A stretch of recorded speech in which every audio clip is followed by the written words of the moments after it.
What's happening, crypto fam? Happy Thursday, the 9th of July. Good morning and welcome back to Love Crypto. I'm Scott. It's a pleasure to have you here. Whether you're about to tune in live or you tune in the future, I appreciate taking the time out to consume the content. So thank you. A few stories caught my eye this morning. Mambu and Currency Cloud.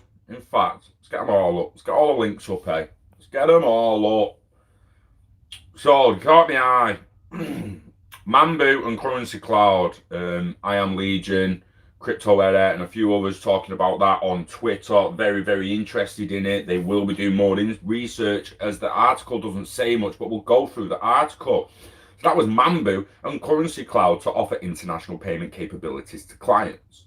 There's a record revenue for blockchain gaming company during the pandemic. We're going to go through that. Blockchain gaming, I keep trying to fucking tell people how big it's going to be, and the pandemic just blew it up. Alan, morning. We have got Costco joining the Alibaba blockchain. There's another story I'm going to read through. We have a Chinese steelmaker settled 16 million iron ore deal on the blockchain. There's a few things to get into here. So let's read the Mambu cryptocurrency cloud for the currency cloud one first, because that's what most people might be interested in and want to hear about first. Again, not that much on the write-up. You're going to need to have another look. You're going to need to have another little look at it yourself. Maybe go to I Am Legion's Twitter, chase the links, go to Crypto Era, see what she digs up. This is July the 8th. It was yesterday. Mambu announced an integration with Currency Cloud today, with an aim to offer transparent international payment capabilities to clients. The partnership will see the cloud banking platform integrate its SaaS banking platform with Currency Cloud suite of API. It is expected to enable customers to deploy flexible enterprise class, there's them words again, enterprise class collections, virtual accounts, payments, and FX services. Stephen Lemon, head of strategic partnerships and co-founder of Currency Cloud, commented, "This partnership between Currency Cloud and Mambu really makes sense. We are both trying to help eliminate challenges for the same customers and provide them with banking in a box capabilities." Interesting way of putting it, that, innit? Banking in a box capabilities. It is an exciting partnership as we develop our offering and continue to innovate together. According to the company's financial services clients, will be able to control their customers' end-to-end journey and offer full control over pricing and margin management. That's a bit weird, isn't it? We're able to control their customers' end-to-end journey. So the customer control the end-to-end journey. The companies will provide pre-configured solutions that further increase speed to market, control and flexibility. The broad range of solutions includes both account-to-account collections and payments, as well as card spend capabilities. Same shit, different companies, innit? Morning, Daniel. Anyone else watching, the lurkers? It's just same shit, different companies. We are really excited to be working with Currency Cloud to be able to offer our customers pre-configured solutions that will further increase their competitive advantage and bring that transparency to international payments. We look forward to the partnership evolving. So, recently, Mambu announced a partnership with Google Cloud in a bid to boost its reach and service their delivery globally. The partnership aimed to enable the banking platform's customers to launch and extend banking as well as lending operations in more countries. Partnership after partnership, all building foundations, innit? Again, if you are interested in that, chase the story yourself. Morning, Steve. Chase the story yourself and have a little ganders of it. This next one, we're going to have a little quick look at this Chinese steel, because that's another extremely interesting story, because the more deals that get done on blockchain, the more we're going to see adoption.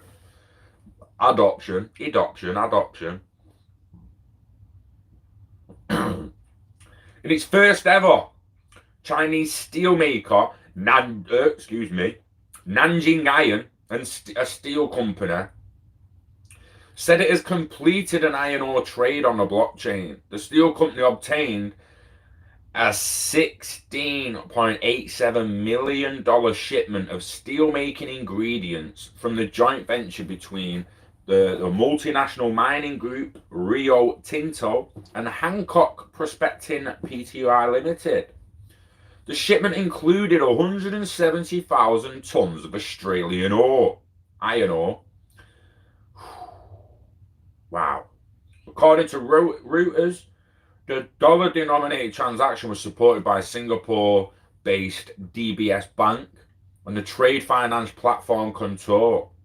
This marks yet another blockchain-based trade settlement by the world's second-largest mining group, Rio Tinto. In May, China Baowu Steel Group also sealed a yuan-denominated purchase with the mining giant. Yuan-denominated steel deal. Wouldn't it have been a dollar deal? It would have had to be dollar denominated back in the day, wouldn't it? Interesting. Digitizing metal trade. Precious metals, they're worth a lot of money. Blockchain technology is widely recognized for its potential to digitize trade finance and reduce manual paperwork. Rio Tinto's Vice President of Sales and Marketing, Simon Fares, said that their push towards conducting paperless deals on blockchain is part of the company's long-term plan for blockchain adoption. With this, it aims to bring the mining industry closer to cross-border digital trade in the future. CEO of Contour, Carl Wegner, said they are seeing increased interest from mills and miners in blockchain technology. He further added, using this technology has made processes such as issuing letters of credit 90% faster. To start in it, if you can't, look guys, if you can't put an asset on a blockchain at production construction, then how are you going to trade it on a blockchain? Everything needs digitizing. For this world we keep speaking about, IOV, swap gold for silver like that, and buy a McDonald's Big Mac with part of your Facebook shares. Do you know what I mean? These are going to be anything traded for anything else in the end. But if everything needs digitized, it needs digitizing first. People seem to be missing that. It's not that ILP and other frameworks have not been said that they can join current legacy systems and that, but we need them. It's going to take time, I feel, until we really... Now, time we've given, 2023, 2025. But trade finance is also seeing increased disruption in its processes. Through blockchain tech in June, East Bank became the first Turkish bank to settle an international trade finance deal on the distributed ledger technology. Earlier in May, the People's Bank of China, along with other government bodies, proposed a blockchain-based trade finance platform. The world's largest mining company, BHP, also recently settled a 14 million iron ore trade with the world's largest steelmaker. So they are progressing, regardless of how many people what to agree it, what to admit it. Whatever terminology you want to use, stagnant markets, blah, blah, blah, blah, they're progressing. So you've legitimately got Mambu, Currency Cloud, Google, everyone partnering to make international payment capabilities to all their clients, right? We have $16 million and $14 million worth of iron ore deals being done over blockchains in China.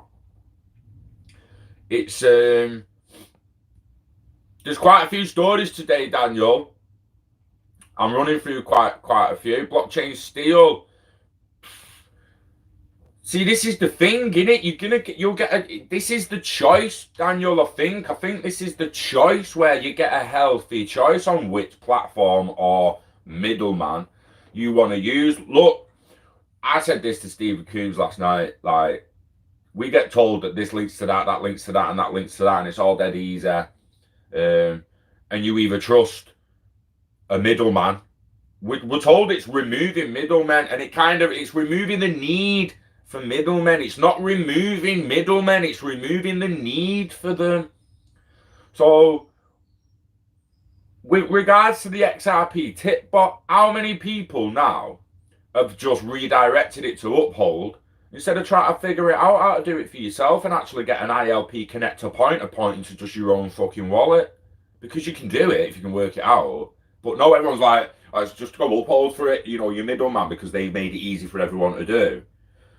The middlemen are just keep making it fucking easier, and it comes a point where we're just going to have a big, massive playing field with multifunctional apps. I think VeChain will become a multifunctional platform and app. I think Chainlink will. I think most of them will. That's why they've got a currency. It's not just to track goods. There'll be a marketplace on there in the end. There'll be ways of spending V tokens and shit. 100%, almost without a shadow of a doubt. I bet my cock on it.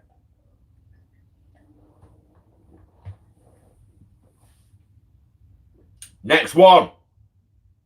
Costco onto Alibaba. How old was you when you realised Costco was a Chinese company? I was today years old. I like that. Morning, Sly. No probs, Alan. No probs, mate. Signed up Binance today.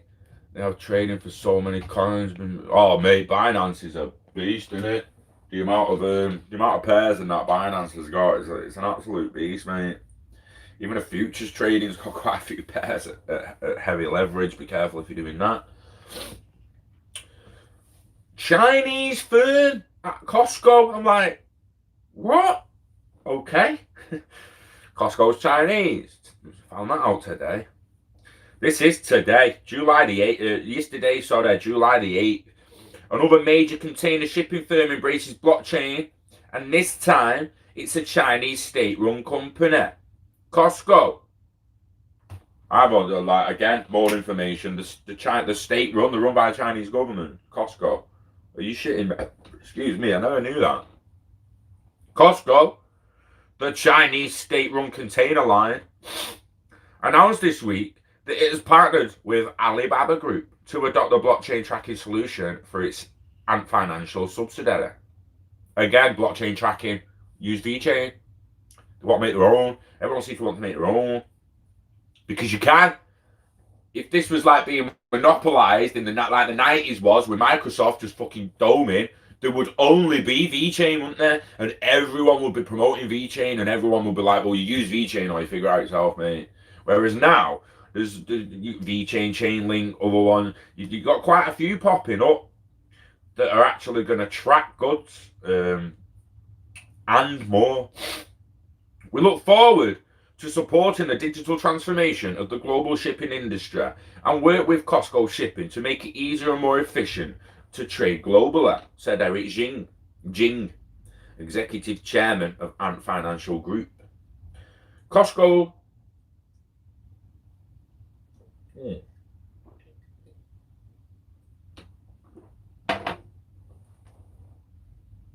Sorry, that was going to go cold if I didn't drink it.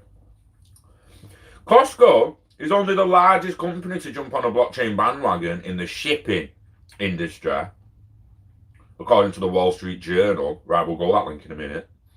Alibaba announced a similar deal with China Merchants Holding back in May. Additionally, IBM and Denmark's Mark's line teamed in 2016 to create a blockchain-driven trend lens platform for container ships. Fellow firms such as Germany's Hapag-Lloyd, France's CGMSA, and Switzerland's Mediterranean Shipping Co. have all come on board.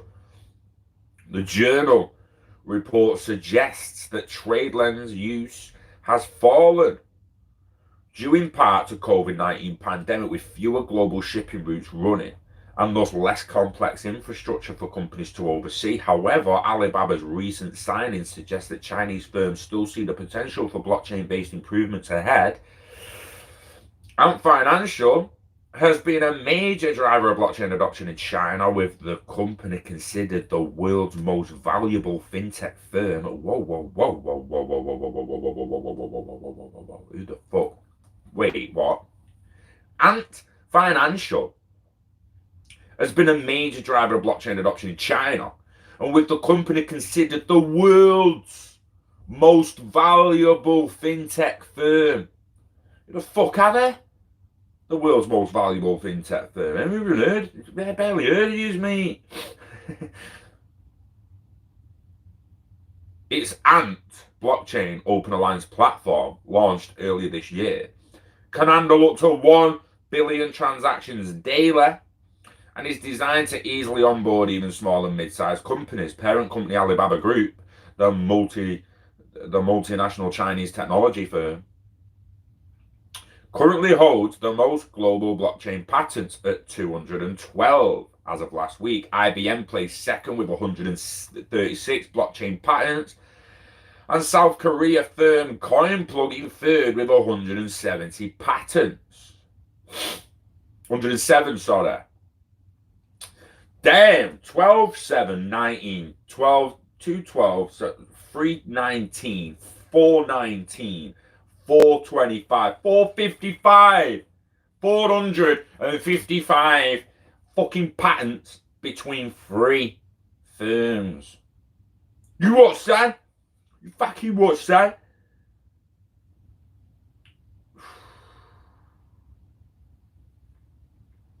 So,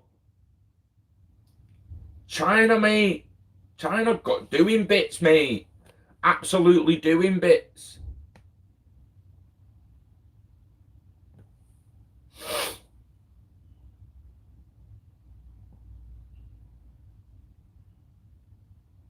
Why, what? Yeah, I know. Lavin J. Costco shipping. That's why it threw me, mate. Fucking threw me at first.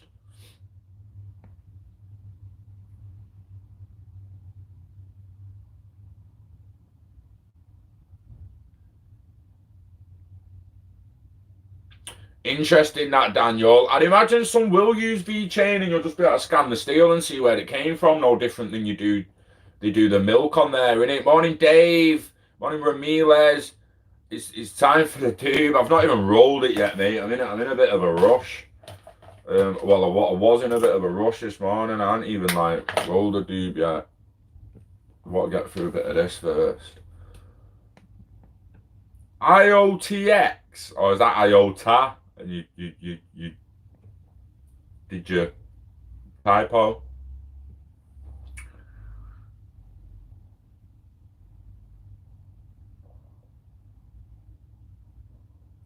What's the minimum? Wait. You didn't have. What's the minimum cash amount? To use a credit card. They're fucking buying them cryptos on credit card. Hey, be careful of that, Alan.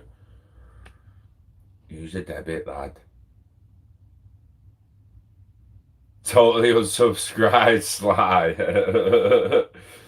Because I need to get through this last story. I'm approaching. I'm the last story. I've got to the last one. The one I'm legitimately the most interested in. All the rest of that bullshit we just spoke about can get fucked. I don't really care. And that is the God's honest truth. But this, baby. Oh, Alan, pick your ears back, lad. I know you're interested in some of this. Record revenue for blockchain gaming company during the pandemic. Record revenue. Is he on there? Yes. Animoca Brands, the firm behind blockchain-powered games The Sandbox, F1 Delta Time, and Crazy Defense Heroes, has reported unaudited revenue for the first 4 months of 2020 of 7.34 million amid the pandemic. The first quarter was Animoca Brands' strongest on record, with 4.33 million in revenue, followed by a record month with 3 million during April. Animoca Brands held 6 million in fiat and crypto assets at the end of April, Roughly $770,000 of the company's holdings comprise Bitcoin and Ethereum, alongside 1.12 million in various altcoins. Animoca attributed the increase in its crypto holdings to successful sales involving non-fungible tokens, NFTs, for its titles The Sandbox, F1 Delta Time, and Crazy Defense Heroes. NTF Drive Property Rights Revolution. Speaking to Cointelegraph, the founder of, I'm not even know if I'm saying it right, Animoca Yatsu, recounted discovering NFTs in 2017 after a crime in a small Vancouver-based company called Fuel Powered, whose co-founder Mick Nahum also co-founded CryptoKitties. Yatsu likened the impact that NFTs will have on gaming to the introduction of property rights to feudal Europe, saying that ownership over in-game items compensates gamers for the time and labor that they invest into playing games. Time is investment, I say it all the time. The entrepreneur also discussed the firm's strategy of acquiring established gaming companies with loyal users and making the benefits of blockchain technology available to them. He said that mainstream blockchain adoption in a gaming context may be contingent on clever game design that conceals the complexities of blockchain technology. We are not just acquiring a talented team, but acquiring customers that already play the game. We are not acquiring them because we're just wanting them to continue to make mobile games. We have a very clear directive to ultimately move them onto the blockchain. COVID-19 and gaming firms.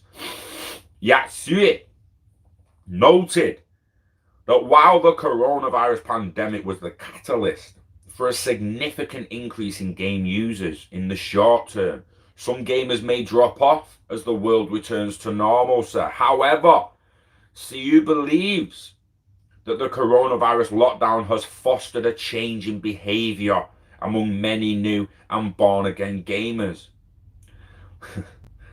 It'll last a long term, with gaming becoming a cornerstone for their entertainment-seeking rituals. Gaming and VR and AR is going to actually start feeling like it ain't even a flaming game. You'll be able to go on an adventure. Mate, make no mistake, if you get like some mapping tech and go and map the Amazon rainforest, you can make a VR world of the Amazon flaming rainforest because you mapped it, bro. When it comes to this kind of things, I think the possibilities are absolutely endless. It starts with a game. It starts with CryptoKitties and everyone laughing at it. And it ends in Ready Player One world, mate. That is the be-all and end-all that people need to know about that. If you want to know where this leads, it is a Ready Player One world. Show me how we get to a Ready Player One world without the financial industry going digital first. Show me how we get to a Ready Player One world without 5G implementation first. Show me how we get to a Ready Player One world without regulation, governance, and new legislation and shit. It is just, it's there. It's within reach. But there's a few things holding us back. And it ain't just adoption and maturity. It's legitimately rules, regulations, legislation. We've spoken about how much money there is to be made gaming and doing this and doing that, but seriously, if you could figure out how to make a little game, we've said it before, make another Flappy Birds, make another Angry Fish, and whatever. The possibilities are endless, guys. Non-fungible, it's fucking bullshit, innit? It's like non-tangible, non-fungible. It's like intangible value. Oh, fuck off, dickhead. Surely you can, there's better fucking words to use. It's on the end of my tongue, mate, but I'm legitimately having to go to Google to fucking find out again. Non-fungible value.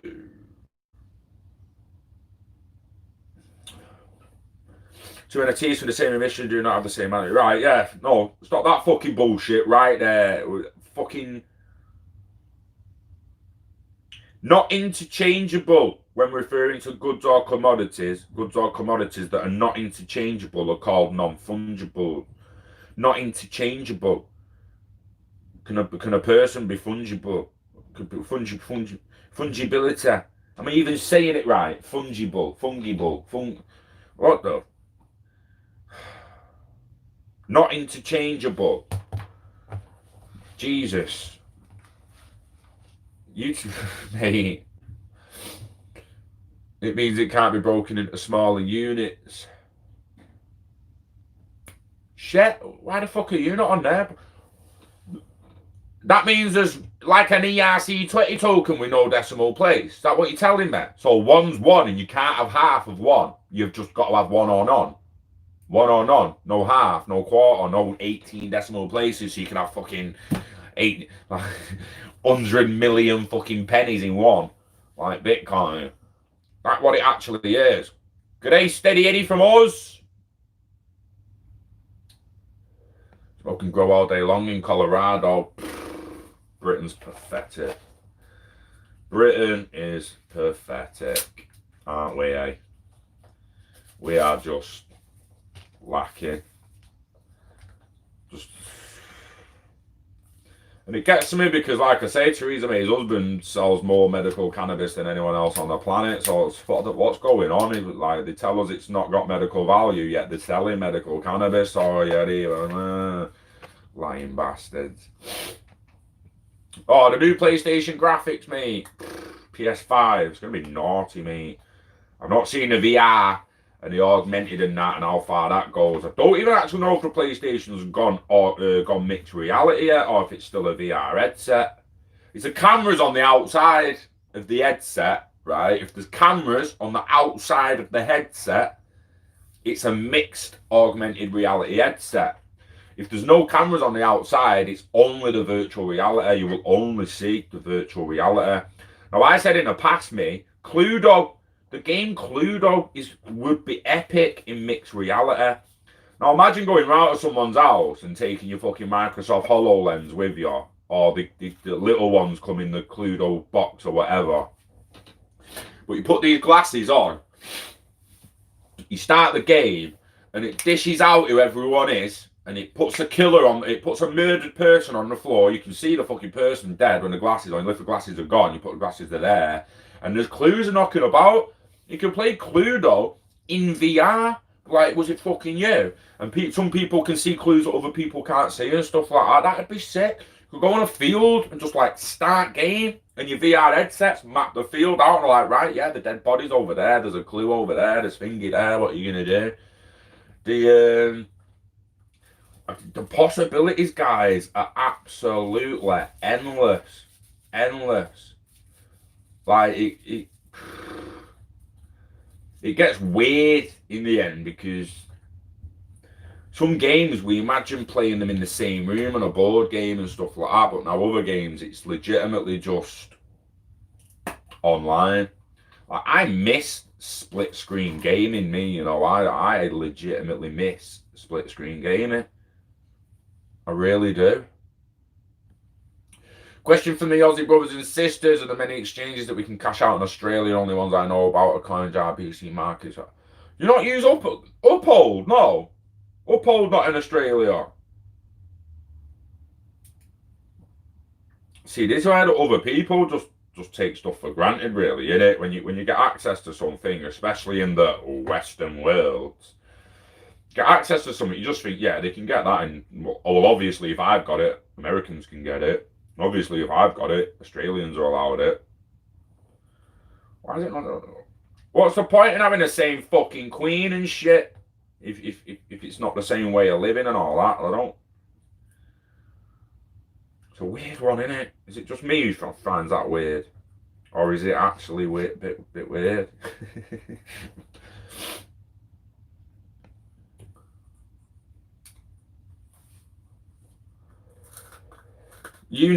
I've said the other day, increase your exit points as much as you possibly can, which basically means increase the amount of accounts you've got where you can send it to your bank.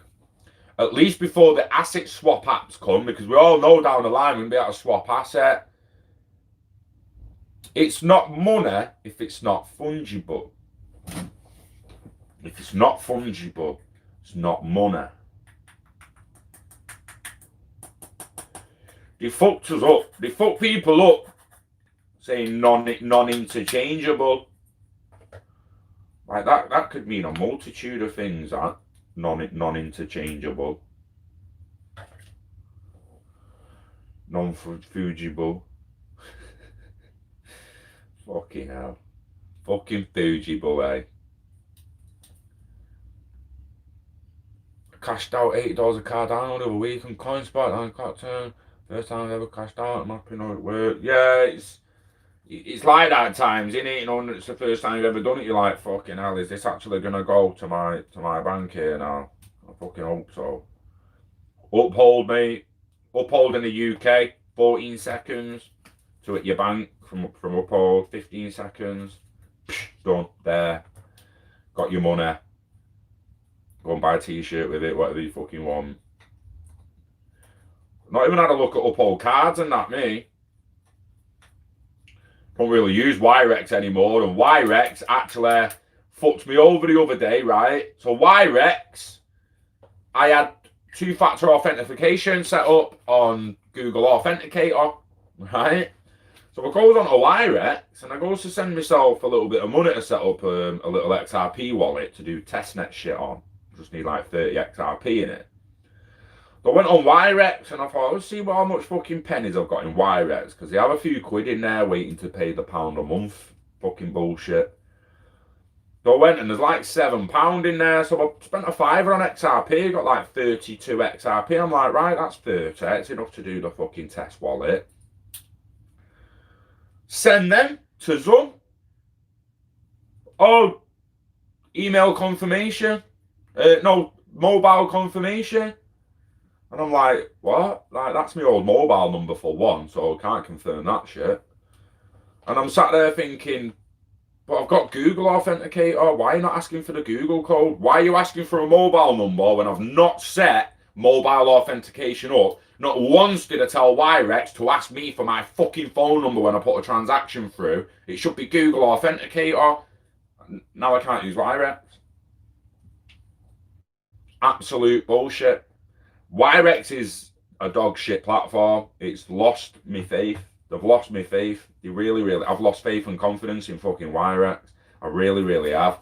Not only because of the fees are ridiculous. If you're cashing out to your card, they're absolutely raping people in fees. They should be shot for it.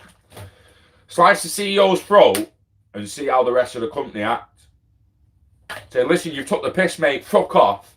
You're gone. We're going to watch this guy bleed out now, and we're going to see if the rest of you want to act the way he's been acting. You all right there, bro? Oh, he's gone. Gone. Now, does anyone else want to take his job and do it the same way he did? Or do you want to do fucking properly and fairly, you cheeky bastards?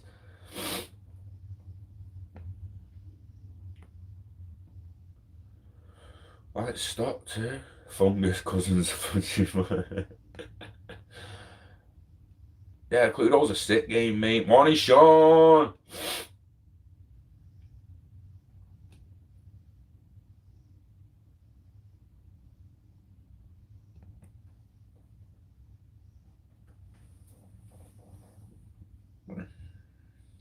Interesting shit. $1's only fungible if you have change. You can't tear it in half and pay half of it.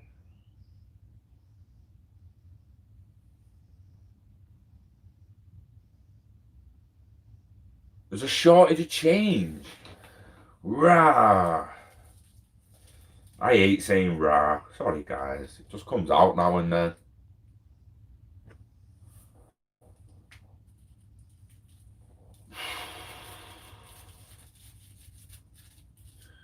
Interesting, that.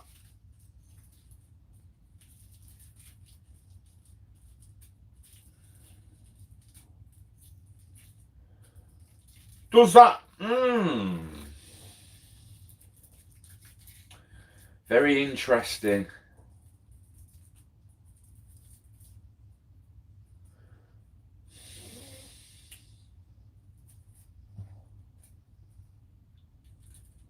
You can't rip the dollar in half. But can two people own half of the same dollar? Getting fucked up here, but I'm picturing a bar of gold bullion in a bank.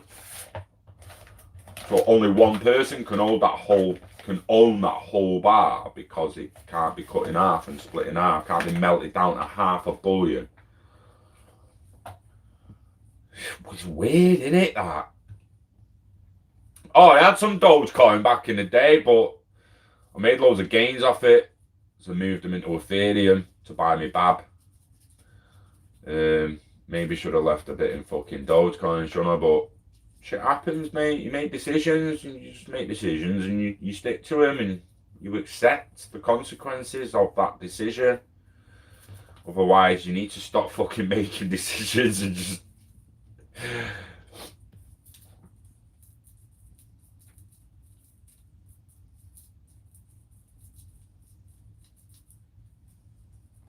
Yeah, I can't. I mean, Uphold did falter one day. I'm not going to lie, they took fucking ages. And then they said to me that it was a background update. I don't think... That's the one, innit? Everyone's like, oh, well, banks can freeze your money. And then we're like, well, become your own bank with stuff like Uphold and Wirex and this and that. And then the day the ATMs and the banks freeze all their accounts, so fucking Uphold and Wirex on a maintenance break. Everyone's like, well, thought you had control of your money. It's like, yeah, well, they're on a maintenance break. Yeah, whatever, dickhead. The maintenance break just happens to stop when the ATMs come back on. Oh, how convenient.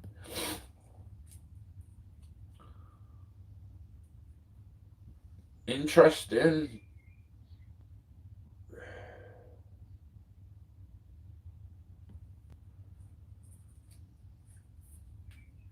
Wirex took the piss. I don't understand why why they're asking me for mobile verification when I had mobile verification set up. Why I don't get it. Wrapping a present or just rolling a massive joint. I'm just taking my time with it, mate. There's no rush, is there? There's no rush, mate.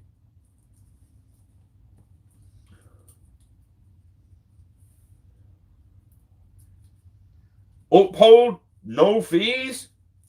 Everyone's like, oh, well, that's cheaper on fees. That's cheaper on fees. This one's cheaper than there on fees. Well, I've got news for you, mate. Like, when you're cashing out fucking Uphold, there's no fees.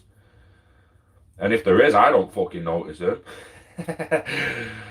Like, legitimately, you try and cash $1,000 out, £1,000 worth of XRP into GBP on Wirex, you're going to be pulling a face like, oh, I don't really want to do it, but I need the money.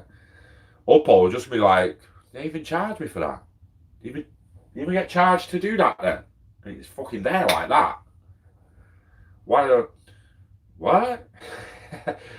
Like, legitimately, they Uphold shit up when it fucking works. Days they're on maintenance break, not so much. But you could say that about any app. Binance, they all have the maintenance breaks eventually. Maybe they should have backup apps and networks that we can fucking use while one of them's maintenance. This is why it shouldn't be centralized. They've got centralized pools, haven't they? And if it was a true decentralized system, then you'd only have to maybe turn off and update one node, and when you turned it back on, it would update all the other nodes automatically, wouldn't it? Is that what we're not being told can happen? I feel like we're being said one thing, and then they turn around and be like, oh, well, actually, we couldn't make that work. It was going to work. It was going to work great. It all sounded really, really good on paper, but then practically didn't work, mate. Didn't work, mate. Wirex are terrible. Made an issue where they got one digit of the bank detail incorrect. Halifax told them the funds would have bounced back to Wirex. It took Wirex 4 months to sort it out. Stop it. No fair, like 1 digit wrong. Jesus fucking wept, mate. Let me go to my email to see if they've replied to me flaming ticket, because I've opened a ticket telling them I've not got access to that phone number anymore. and it's like, well, also I just can't get in my account. Then is that how it is? Yeah, is that how you roll? Is that how you fucking roll, mate? Where's my fucking eat? There it is.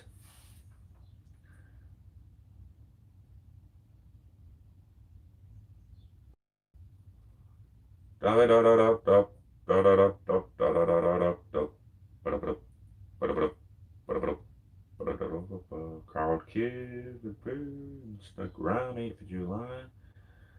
Investment opportunity. Why do people keep asking me for what we're investing in? I'm currently raising 300k. Hope it goes well, mate. Fucking asking me. Oh, shit, I need funding. Don't need to be funding other people. Team Yrex. Don't miss out, pay with Yrex today. Why are you emailing me before replying to me flaming ticket? Can't make this shit up. So I've opened the Yrex ticket. Yrex ain't got back to me yet. Dog shit. Like legitimately complete and utter dog shit. Try to go into my account to change my number, which then should ask me for my Google Authenticator to confirm identity. And it's like, well, you're going to have to confirm that text. And I'm like, I never asked you to set up mobile authentication, mate. So why the fuck have you done it behind my back? It's a good job I've not got a shitload of value on there. Otherwise, I'd be going sick on Twitter, tearing him a new fucking asshole. Bastards.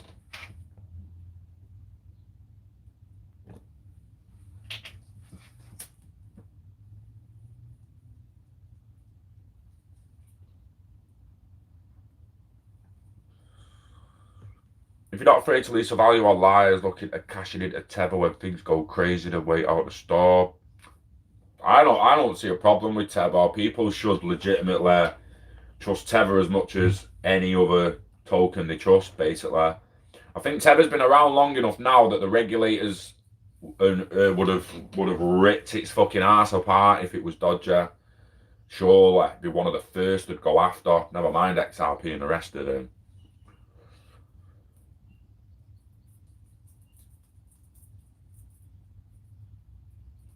Right, interesting. Sylvie could break a little loss. Yeah, it's fungible.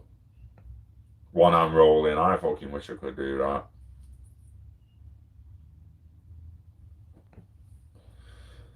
Turns out if I trade, I'd have to pay capital gains tax on profit.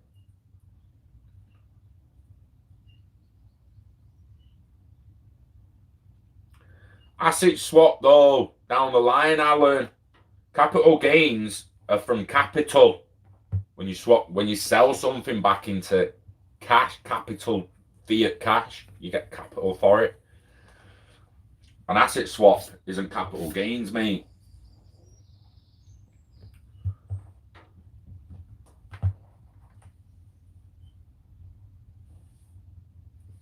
And we shouldn't really want to escape the taxman's sly. We should want to pay taxes we should want to stop paying taxes we don't believe should be implemented, i.e. inheritance tax. No one should be taxed on their inheritance, something a family member's worked for nearly all their life. For them to die, leave it to another family member, and that family member then lose almost up to half of it in inheritance tax. It's complete and utter bullshit, and that needs to go away. But the roads need fixing by some fucker who needs paying. So if you use the road, you need to be contributing to the roads being fixed. If you walk down a pavement, you need to be contributing to the pavements being fixed. Or go and fuck off to a forest and live in the mud. Simple. You don't want council services. You don't want all them services that some taxes pay for. Then go somewhere you don't need the services and don't pay the taxes. But other than that, there is taxes beyond them taxes that we're actually like, is that not just lying in his pocket? Do we really need to be paying that? Do we really need to be paying a BBC TV license? Do we really need to be paying this? Really need to be paying that?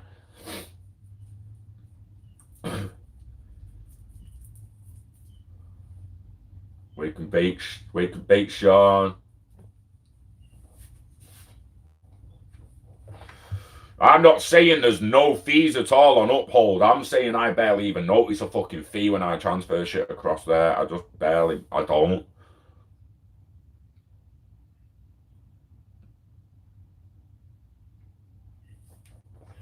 Another thing I did as well, I lost $150 on Centracoin.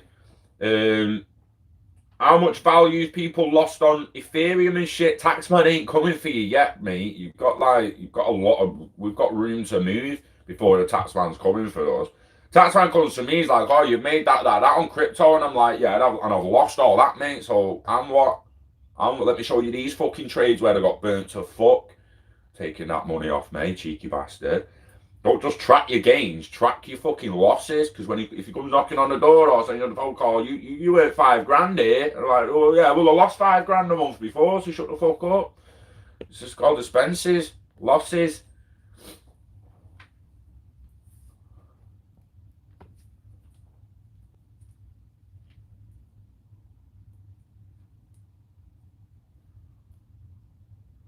Not necessarily. So, well, you cashed out $80 of Cardano, right? So say that Cardano cost you $60, Alan, and you pulled it out at $80 and you made $20 on it. Don't talk to me like another asset and lost $20. You're good. You're good, mate. Yeah. Do you know what I mean? You've got to weigh the current losses against the current gains and balance it as much as you can. Remember you lost it. Remember what's dipped. Could have bought XRP at fucking $3 and lost a shitload since then. You know what I mean? And people just thinking, oh, I'm fucking made on VeChain. What am I going to do? I'm going to owe a load of tax. It's like, well, you're still down on XRP, mate. So you're kind of balanced.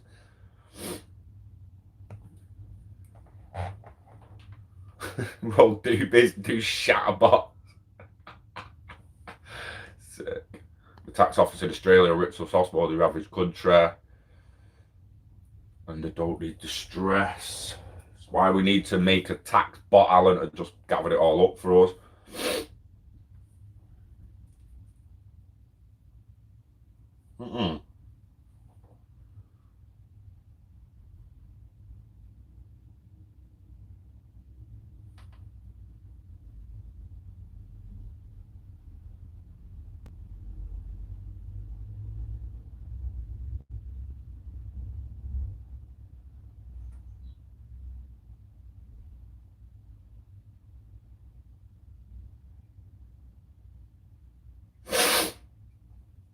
The Great Property Swap Shop. Interesting.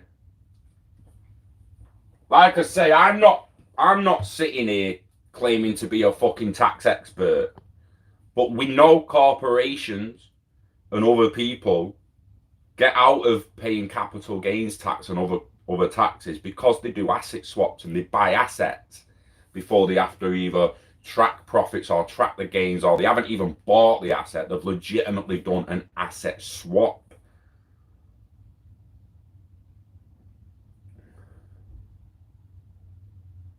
What taxes are due on a house swap? Capital gains tax. The fact that this is a swap rather than an outright sale doesn't affect the capital gains tax position, which is that on transfer of property between connected parties, the market value of that property must be taken into account rather than the amount of consideration actually changing hands. Therefore, each property must be considered independently. If the property was a second home, capital gains tax will usually be payable, but if the property was always used as a main residence, principal private residence, exemptions should be available and no capital gains tax will be due.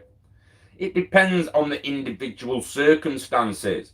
If capital gains tax is payable, it will be based on the increase in value minus the annual capital gains tax exemption, which is currently $12,000.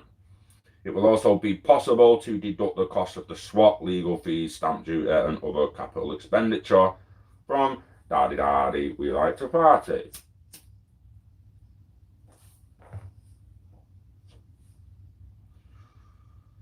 Capital gains tax will be payable at a rate of 18% for basic rate taxpayers and 28% for higher or additional rate taxpayers. Inheritance tax, stamp duty, land tax, tax you all, you motherfuckers. So if you're doing asset swaps at no more than $12,000 per swap, no more than $12,000 gain per swap, They're not even going to really fucking notice or bother you by the sounds of it.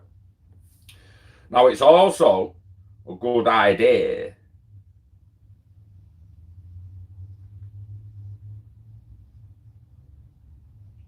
to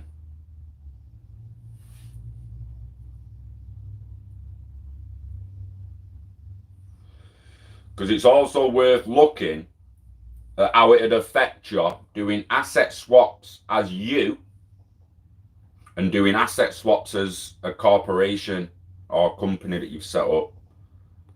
The taxes are different, aren't they? So like the allowances, corporation tax and stuff like that, it's different than your personal. Now again, if you're gonna take gains in your company and leave it till it's profits and then take on wages, you'll be taxed twice because your company will be taxed and then you'll be taxed on your wages.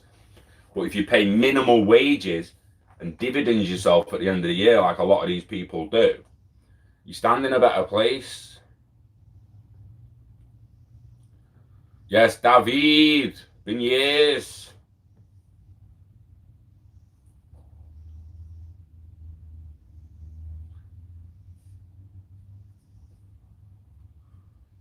What's that there? Like, the welfare department forced me to let them record my voice to talk to them. So after the conversation, I got them to remove the recording.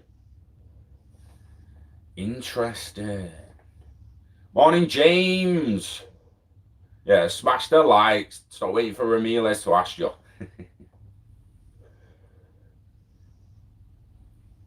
When you look at taxes, it just shows you if you do it properly, like how much money you actually have to earn to become a multi-millionaire. And all these people with multi-millions just left in the bank already paid tax on it. It's like, fucking, how much tax actually, how much money they actually earn to be able to have that in the bank post-tax. Portugal is a tax haven. I'm moving there. We might all end up going to Portugal, mate, in a couple of years. Why the fuck not? And go before you cash out. Legitimately just try to get some value from somewhere else and don't sell your crypto. Fuck off to Portugal and then start selling it.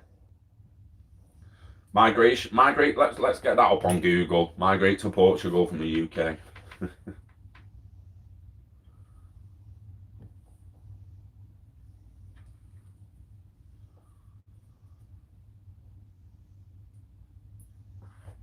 It is a weird one, isn't it? That so soon you will be able to buy almost anything and everything with crypto, so no need to cash out and pay tax. But some people think that when you throw XRP at Tesco, because Tesco want GBP, it's going to flip it for you in the background, ILP, and that will be tracked as a trade, possibly.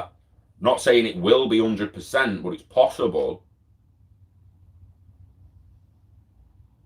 Yeah, we have spoke about it a few times, Alan, and without the interoperable asset swap sites, I honestly I struggle to come up with a definitive 12-month frame where it's actually going to happen. And I've just got to say the next 5 to 10 years because I actually can't put a year on it. Until the financial system's ready with cross-currency, how the fuck are they going to be ready with cross-asset? That's the jump we're waiting for, innit? Once the cross-currencies have got global reach, which I don't think they'll be that far off, to be honest. Once that happens, it will move to asset swapping. And it's not like there's going to be no one working on it at the moment. It's just we don't really seem to be able to find a housing platform where I can just swap the XRP or other cryptos for a fucking house. Labby J, that's what we're going to look at. We're going to look at the XRP DEX, the decentralized exchange on the XRP ledger.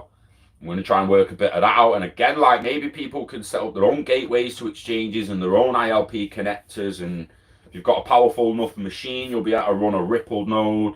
You can run a test node on an 8 gig RAM machine with a bit of memory and stuff and a decent CPU. But for a production node, you need 32 gig of RAM.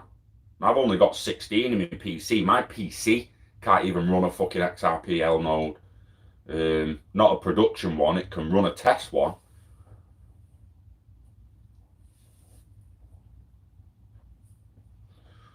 Log 2, which is why the assets I've gifted to the company are now down in the company, and the accountants track them as this as well, just while we get a bit of governance regulation and we get to know what to actually call them within the company.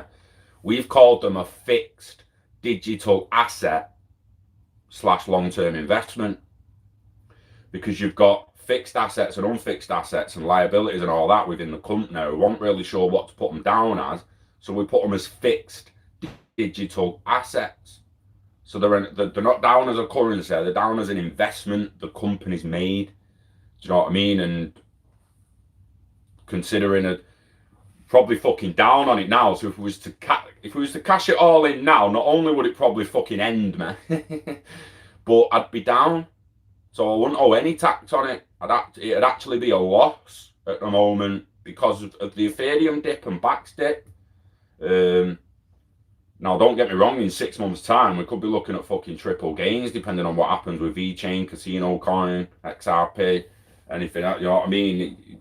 Bax, it's a fucking dollar, we're laughing, millionaires. So I'd open a bull run starting, because people actually think this could be the start of it, but you look back to March, wouldn't that put, like, it went 3k Bitcoin in March and then started coming back a little bit, wouldn't it be from then?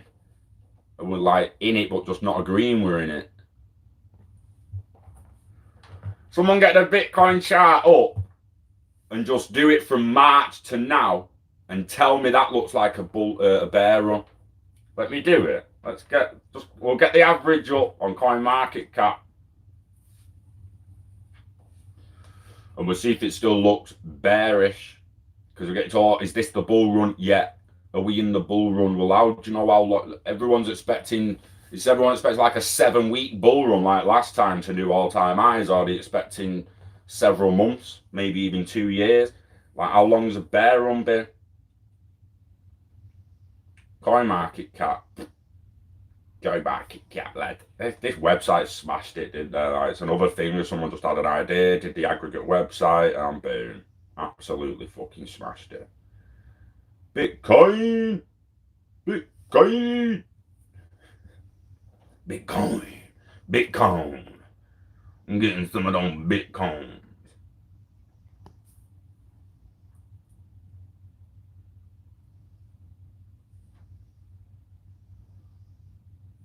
Interesting slide.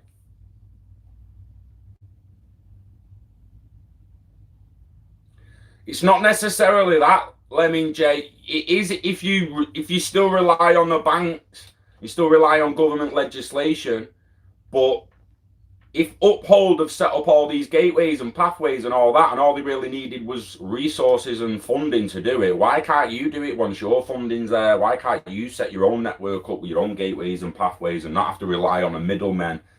And we've spoke about maybe the government can tell Tesco to not accept your XRP wallet, but could they stop me accepting it if I want to sell you something? If I want to trade with you, can they stop my wallet swapping with your wallet? I don't believe they can. Now, if it was within Halifax's network or something, you're damn right they can stop it. Wirex can stop it, but who can stop? Who can just freeze?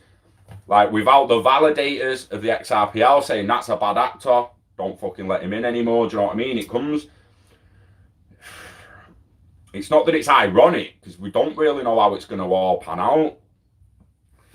It won't. I say I already feel tracked, controlled, oppressed, and suppressed a little bit, mate. I don't feel like they're going to get that much more control over me. And is these assets blow, I have more value. My net worth just goes up. So that's my life getting better, regardless of how much more control they get. On the other side of the coin, increased transparency to the public should also translate to increased transparency of the House of Commons, the House of Lords, government spending, government expenses, everything. I want to see the ledger of where taxes are distributed to the NHS and how much we actually paid 1 year and how much of it went to the NHS. And I want to be able to follow it through the blockchain and see what medicine it bought, see how many lives it saved, see how much the doctors took in bonuses. I want to see it all, mate. I don't just want them seeing mine. I want to see theirs. Otherwise, close it, kill it, put it to bed, and we'll have a civil war to start again. Because they either agree to move on fairly in a level playing field. They've sold us. They sold us a level playing field in 2018, mates. Why we did a documentary about it? Like, there's nothing else more to say beyond that. We're still waiting for this level playing field, the reset. It's all up in the air, innit?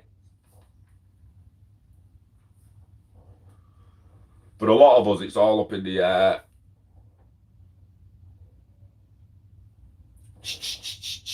Oh, it's starting to rain. Ozon's coming in. Let me just go and open the door for them. Back in 2 ticks. It's only 10 meters away.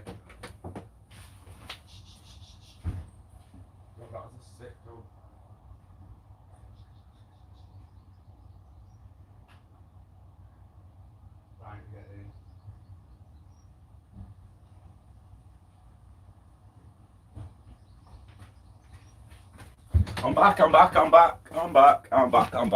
Right, let's have a look at this chart. Let's have a look at this fucking bear run. This continued bear run since fucking March. Hey.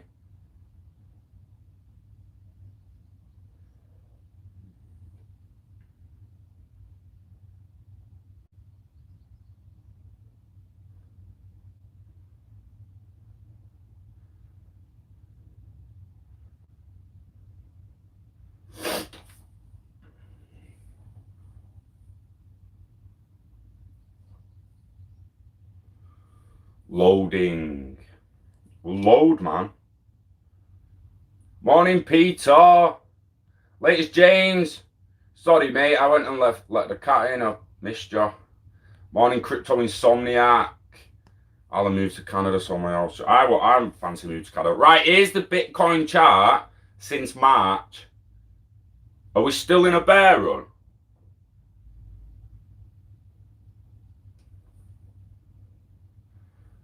That's the 5th month. That's 5 months. That's 5 months of Bitcoin chart. Is that a bear run? Is that looking bearish, guys? Since March. I mean, are people still expecting to go back down to 4 or 3K? Because since March, I mean, the volume recession, guys. We said this. We're seeing articles about XRP volume and stuff like that, but no one's really doing the articles on the Bitcoin volume because the price is still bullish.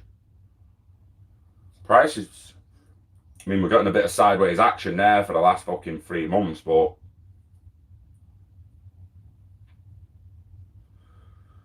get your triangles and indicators on that. What's that telling you? The next time it breaks 10K, it's gone. No, I'm not saying it's not going to come back down to 6 or maybe even 4, below 8, below 6, below 4 before it goes back above 10. But that little chart there would tell you in the next few to several weeks, if that goes back above 10K, are we not on one? Are we not on it?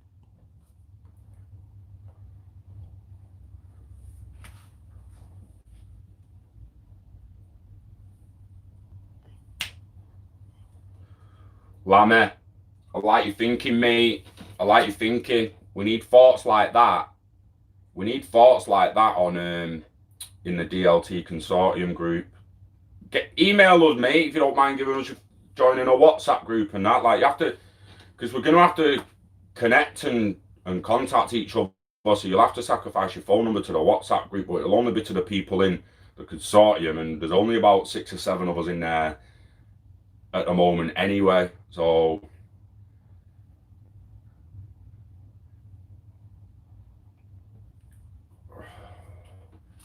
see, Jason, mate, do you know what? I'd actually agree with you if I hadn't seen it all over the gaff and heard them sprouting it all over the gaff.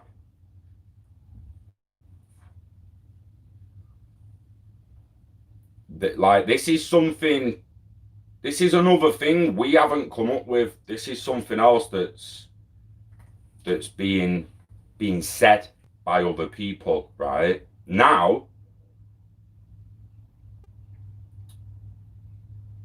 some people will come back and argue that it's just within finance, it's just within trade finance, and it's just within trade policies, which will lead you to that.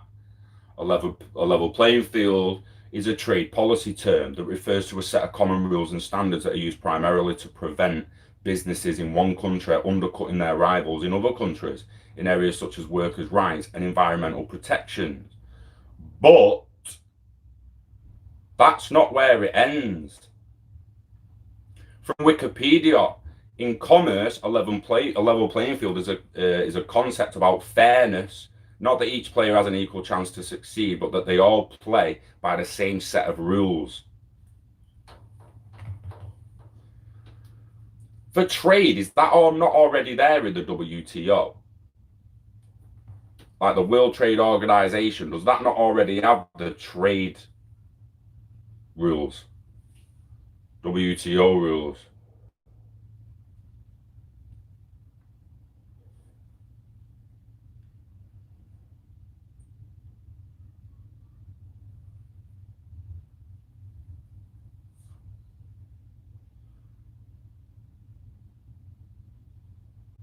So is this where they start saying that the WTO is discriminating against goods from outside the group? The agreements cover all three main areas of trade handled by the WTO. Some exceptions are allowed. For example, countries can set up a free trade agreement that applies to only goods traded within the group, discriminating against goods from outside the group.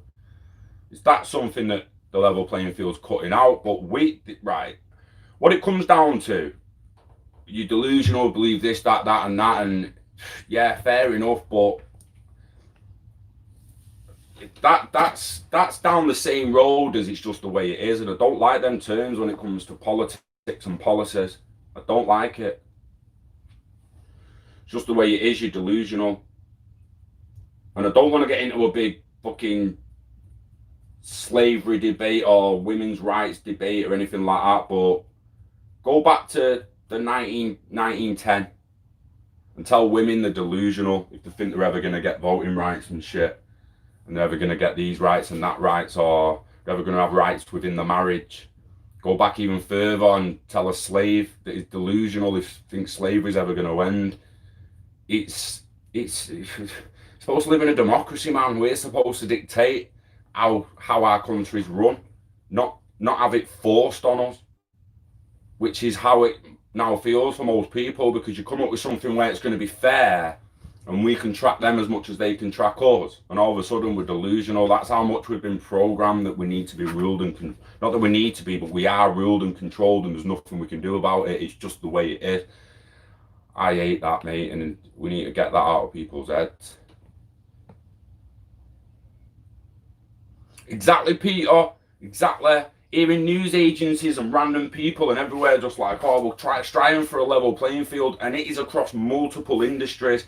And then you come to Chris Larson, who shows Africans. Now, if the level playing field is being spoken about by the IMF, the World Bank, the Bank of England, President Trump, all sorts of people, right, about the top of the shop. But then you've also got the likes of Chris Larson, Corey Johnson, Ryan Zagone, and other people from within Ripple, talking about a level playing field for everyone. That's what the globalization documentary is about. That's why the first half of it was designed to be a little bit eerie. I know the music got to a few people in that documentary and it wasn't for everyone, but it was supposed to be eerie at the beginning because that's people's thoughts. Tick tock, fucking hell. It's only a matter of time till they fully control us. But then the level playing field creeping in. And by the second half of the documentary, it's mostly just Ripple employees talking about how the level playing field's not just for enterprise and corporations, it's for everyone. It's for banking the unbanked. It's for getting financial services to people who haven't got financial services. It's connecting the world with value the way it's already been connected with data. It's I don't think it's there's too many coincidences popping up, isn't there, mate? From tags on people's ankles to pictures of the Wilson ball in the background and all that stuff, to all this, what we're in, level playing fields and all sorts. Exactly, logos being similar. Digital Asset likes to say words mean things. He's not wrong, is there? Do you know what I mean? It's all... This is what I'm saying about there's always a coin in it. There's always two sides. It's like at times people are happy saying that the market's manipulated, but then at the same time they'll ask why is the price is so low. It's like, come on, mate, you just said 10 minutes ago you agreed that it's manipulated, and now you're asking why the price is still low. You answer your own question. It's both sides of the same coin, innit? And it's the same again.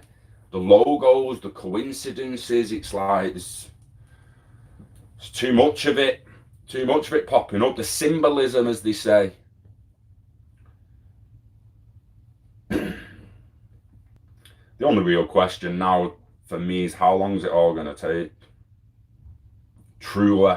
And I don't just mean the banking and cross-currency stuff. I mean everything. Let's get Trump up.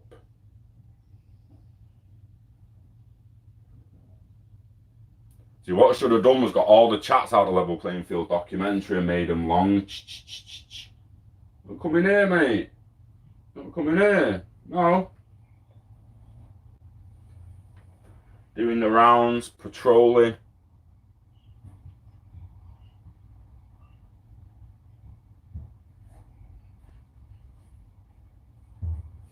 So you've got this one from 2017. Let's get this one up. We will all be at a level playing field. See if I...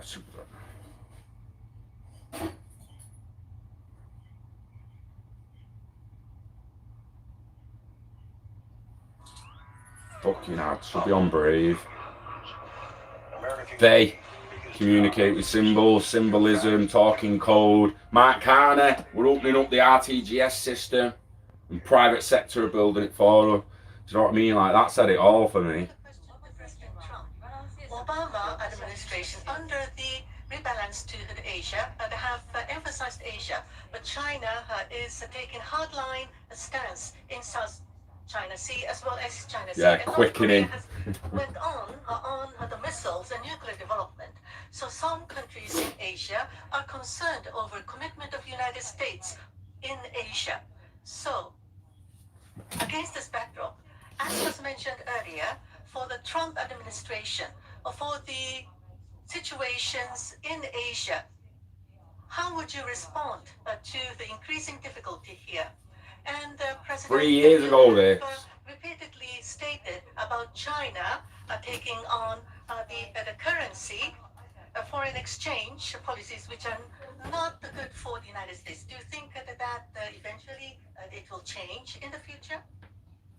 I had a very, very good Good conversation, question, as that. most of you know, yesterday with the president of China. It was a very, very warm conversation.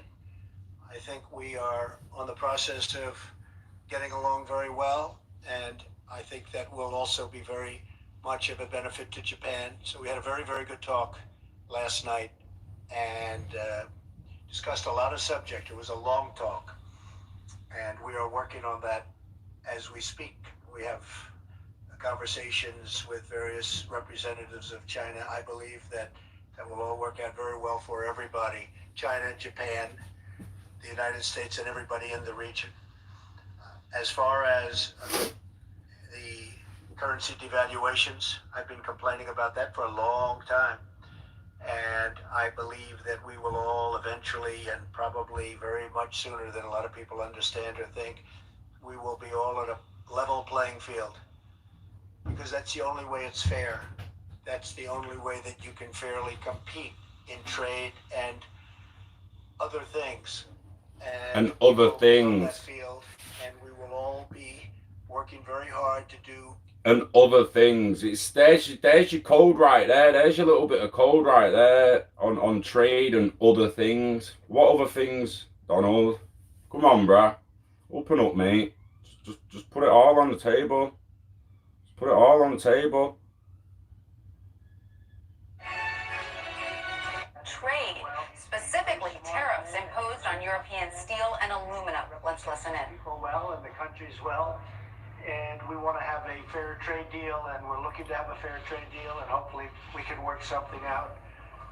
Over the years, the United This was States nearly a year later hundreds of with the billions of European. dollars with the European Union, and we just want it to be a level playing field for our farmers, for our manufacturers, for everybody. And we also want a big beneficiary, frankly, to be the European Union. So we think it can be good for. And we're looking to have a fair trade deal, and hopefully we can work something out.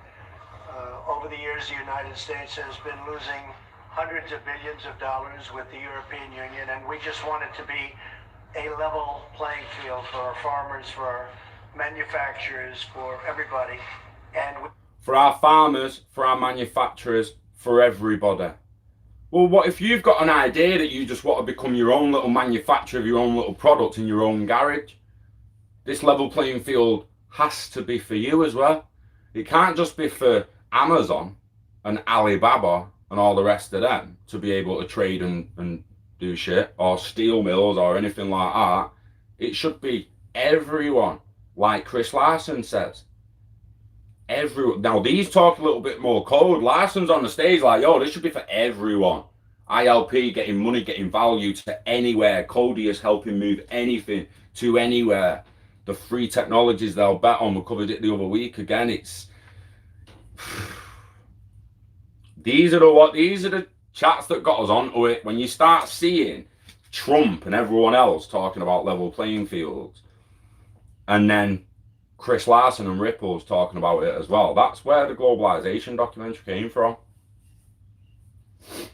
I think it is. I think it's all been done while we've all been in lockdown. I don't think now people have put the lockdowners down, and most people have put it down to just the virus. Other people know that it was happening anyway, or they needed it, and the economy was going to crash anyway, and the virus is just scare tactics.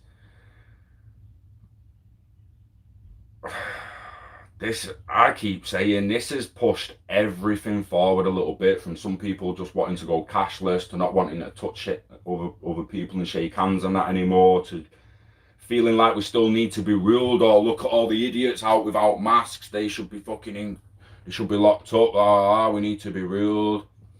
Steady from us, feeling bullish, baby. Well, that chart's, I think that chart's right there with you, lad. Was you weird a minute ago when we had it up? That ain't no bearish chart to me, bro. It's gonna come on all of it again now. I mean, that's. Do you know what I mean? All them people that bought it post 2018, eh? Damn. If you just got it before 2014. Absolute madness. Let's go there.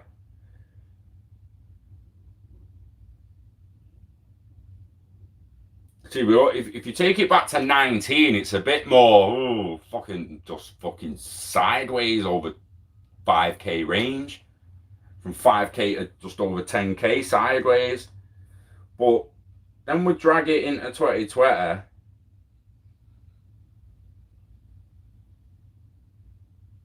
And go from March, like shown before. That, like, how else can that be seen but bullish?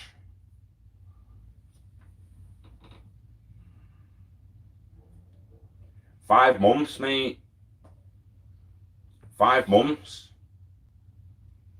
I think, like if you look at that there, that tends to lean towards kind of 10k's gone now. It's 8 and 12. But if that goes above 12k by the end of summer, start of autumn, that will people then be official fucking bull run? We're in it. We're off. Like I say, if it breaks 10k again soon, is it straight up to 12 and gone? Is 12 a key area? People should be keeping an eye on, and like a key zone, key region, mate. Seems like it's had fucking. I mean, if you're gonna go off that, average support since fucking May has been 10k. Just struggling to get over it. And in May, it looked like it just wanted to rocket to it, but then all of a sudden, it's getting resistance at 10k levels.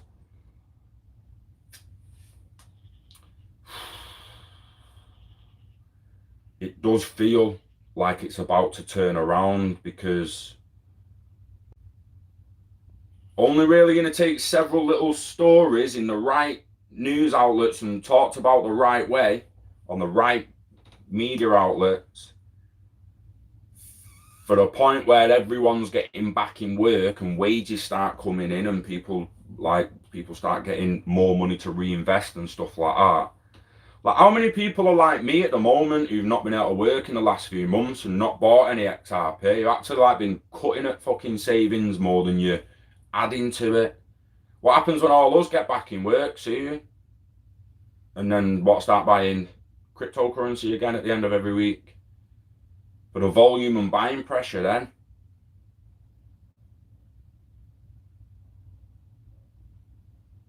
It's interesting what's going to happen, towards the back end of summer. And if they start saying second wave and another lockdown and stuff like that, what happens then? I honestly think we're on a roller coaster where we're not going to be able to really get a good look at the track until about January. It's just like fucking all over the place like at the moment, and you can only really see what's right in front of your face. But I think come January, or I'm hoping come January, especially after the IMF SDR review, World Economic Forum meetings and Davos meetings and stuff, elections and stuff like that, I think we're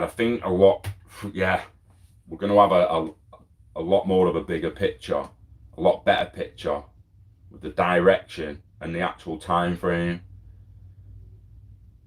It's unbelievable, isn't it, how we've gone from just it being able to happen any day to us being like, it could, but fucking hell, it's bear market been that long, who knows, eh?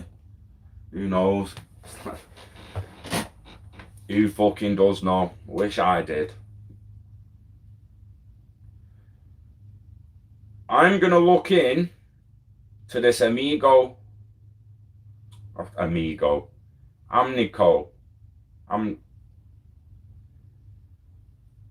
Animoca Games,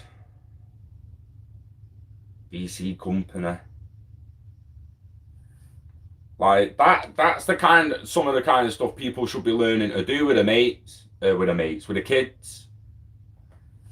know what I mean? So, for instance, Alan or anyone else who's got a kid, if they're interested in gaming, and everyone's like, spending too much time on gaming. Well, they're either going to be spending too much time on gaming if they're actually trying to create a game that results in them earning the money these have been earning. Absolutely incredible. It would be worth looking at how they've actually done it, how the games are built, what's the infrastructure. Blockchain games on Ethereum. How to build a game on Ethereum, right? How to build a game on Ethereum. How to build a simple Ethereum game. May 2018, Ethereum Adventure. Build a game on Ethereum blockchain. Build 5 dApps on Ethereum blockchain. 4 hours, 49 minutes. That's a beast. Free code camp, 7th of October last year. Oh, that's a beast. Ethereum game coding programmer explains how to build a DApp game app like CryptoKitties. Build a blockchain game. Now, the first 1 or 2 or 3 or 4 that you build with your kid doesn't have to really go anywhere. Just if your kid's passionate about it, learn it with them. And then eventually you might stumble on an idea that you turn into a pretty decent little game. It gets published, a load of people start picking it up and playing it, and before you know it, you and your kid have become game developers. Again, just like being a day trader is not for everyone, being a game developer is not for everyone, but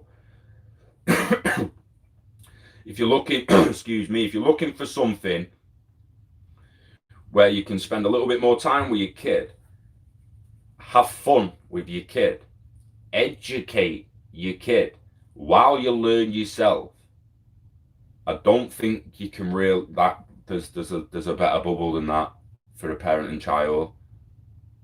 You're just not. You're talking time together, fun together, learning together. Like it's everything that. As long as your kid's into gaming, if they're not into gaming, find something else that you're also interested in, and you're like, let's work this out. Let's work this out together. See if we can make a game. See if we can make a little app for you. See if we can do this. See if we can make a chat app for you and your mates at school, so they're not all on TikTok. Them pedos. Fucking, I'm shocked at TikTok what I've been seeing lately, guys. Go and have a look at that if you wonder what I'm going on about. Yeah, see, that's what I mean. I mean, BTC does seem to be struggling slightly at them 10k regions, so it's interesting. Not only when's it gonna break it, but what happens then? Like, is that the true key point a lot of people are waiting for? It's unbelievable, isn't it? The fact that loads of people have to come in to want to buy it then, to push it back up to all-time highs, where it's like, it's fucked. It's fucked. It's a matter, it's literally a matter of the main Tom, Dick and Harry, or most, just couple of 100 million people to start with, do you know what I mean? Just sitting up like, I'm gonna need some of that. Yeah, I get it now. It's the future, innit? Fuck's sake, why didn't I see, how do I buy it? How the fuck didn't I see this sooner? Fucking hell. A little bit of levels of regret are creeping in, and they're like, yo, what's it called? Binance, uphold. Oh, let me get some of that shit. Quick. Because then they start actually believing the guy online who tells them Bitcoin's going to go to 1 million because it's approaching its all-time high again. That guy who said, give it time. Again, like I say, what kind of article and news segment is it going to take for CNN to drop, Fox to drop, CNBC to drop, Fast Money talk about this, Trump does a tweet? How big's it? What's it have to actually be? It does have to be the IMF tweet. We're adding XRP to the SDR basket, and boom, gone. Trump retweets it. Everyone else retweets it, and it's like, it's done deal. Like I say, don't expect XRP to be added to the SDR basket in the next couple of years, but also don't be surprised if they do add XRP or a digital asset. Kids earning back, searching with Brave, that's great stuff. Steady up, that's what I mean. So your kids on Google and all that, be like, yeah, let me show you this. Let me show you this new browser. You can still get on Google through Brave. You don't need to use Google Chrome or Microsoft Explorer or whatever browser you're using. So let's get on Brave. Let me show you this, Brave. Set up your account, boom. And then you've got your thingy wallet there. And it pays to my uphold in XRP. And then I'll give it you in spends to your ledger because you're too young for an uphold account yet. But then you have your own personal network. You could legitimately, like I say, if you have your own personal network and your PCs at home, it could legitimately be flipping his bat into XRP from him to uphold. That's what happens with mine. So any bat that hit my account, for whether it's through YouTube, through Brave, through what, they get sent to uphold as XRP. Just gets flipped. ILP tackle. Pah, done. Love it. Do you know what I mean? Point it to the payment pointer and it's done. It's pretty sick. I just want to learn how to point all my payment pointers from Tipbot, from everything else, don't matter where it comes from, Tipbots on Twitter, Coil contributions through the YouTube or other websites. It doesn't matter, coming from Back to Brave. I don't want them payment pointers to uphold forever. I want them to my network, to my wallet, to my ledger, stored in my server, in my house. So every time I get paid, it just boom. So all them little trickles of payments I get through people watching me online in the future, if they're a contributor, I want them trickling into my house and then trickling straight into my devices, paying for power. So anything I earn in major wallets and bank accounts and other accounts is really just mine and to just do and reinvest. And the house is hopefully powered by micro contributions going in and then not long after going out to power. Because I forgot about it. And I questioned myself the other day. I was like, did I even do a video on this? And I actually forgot to check if I'd done a video. But Beats thing, mate, YouTube. It was a year ago. I remember him doing it. I remember talking about it. Guys, like, again, I'm not pulling shit out my ass, right? I'm not pulling shit out my ass, and I can't believe I didn't actually show it. But if anyone who watched the channel in 2018 remembers me stood near the train station talking about lights, paying for power as it uses the power, paying for it as they come on, and the money trickles in, boom, boom, boom, boom. And I actually can't believe I didn't properly follow it up. But Beatsfin YouTube, ILP smart plug. No volume, but it's got the code there and it's got the light there, right? It's got the code of how he's done it. And he's got the light. There's the light in his house. And he's gonna go for it. And just keep an eye on. I think there is a little bit of delay. But watch this. Put the action through over ILP to your receiver with coil. You need to and boom, boom. Light comes on. XR coil's paying for it. The light comes on and coil's paying for it. There's a 10-second delay. So when he actually stops it, it takes 10 seconds for it to come off, but it's paying as it's on.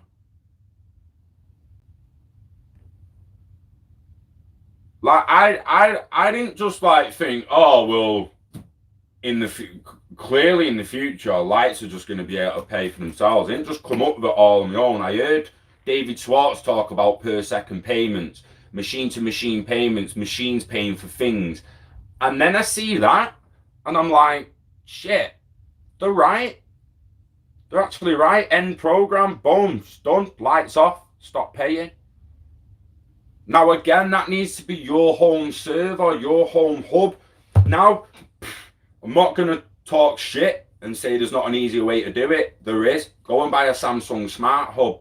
Buy all Samsung devices and control them through Samsung and wait for Samsung to make the per second payments through their software. Done.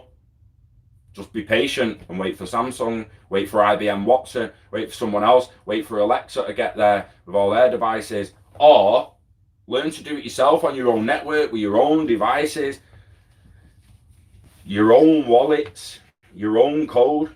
Not that you'll write it, the code's there, but if you get that up on a big enough telly, you're going to see how he's wrote it, you're going to see how he's done it. Stop stream, start stream. So legitimately, it's just getting you. You'd make all that code and the stop, start, stream buttons on your server and on your data center, and then you'd create your own app. So again, there's a lot to learn, and people might want to wait until they've got more capital there to to actually just hire someone to do it for them. What's up, lad? Try to get in the house. So here is Samsung Smart Things that all my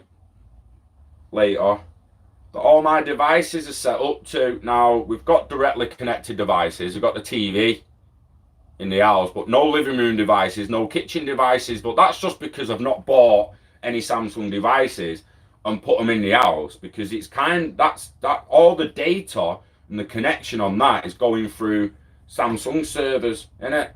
So we want our own servers, and we want to create our own Samsung SmartThing app. So that SmartThings app there, you ought to get something like a Raspberry Pi or another little module that you can run Node-RED and stuff on to run all them commands through, or just do it on a PC. You can, there's options depending on whether you've got $2,000 available, $5,000 available, or you're really looking to set it up and start building off 200 quid. You could just get a Raspberry Pi or a small NAS and connect the NAS to your network. You just need to, you got your router and modem off your service provider, plug a splitter into that, and then send your cables off to other devices. You have hardwired. You also have your Wi-Fi connection. But again, you can build your own app. It's just a matter of spending the next... You're patiently waiting to make gains. You might as well spend the time while you're waiting to learn about how to control more of your data and value in the future. I told those pawns still on Brave, mate.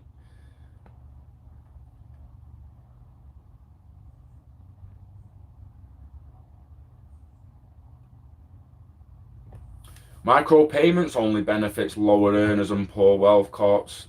Nah, it don't, mate. Does it heck? Does it heck? Micropayments and instant settlement allow people to get revenue in faster. So especially someone in a production line who's bought materials, produced something, has to sell that. Is that him? Who's that? Wow. Yes, pooing on his litter. He's acting out. Got Ozai pooing outside. Completely forgot what I was saying then. But yeah, imagine someone buys materials, produces a product, sells the product, and then they're waiting for the revenue off that product to come in to purchase more materials. If they've got micro stream revenue coming in from somewhere else because they're sharing content and distributing content, not only have they got a constant little revenue stream anyway, the faster what they sell can settle, the faster the money comes back in and they can buy more produce. That doesn't matter how big you are. Everyone has to wait for money to come in when it's through traditional banking systems. Hello, Phil. Welcome back, Alan. Yeah, that's me, mum. So we went over and had a pair. Yeah. Nice. I think he wanted one last night when he was out having a get out. He just went upstairs and did it in the end. But we'll be able to get his litter out of the house soon then. That's a good sign.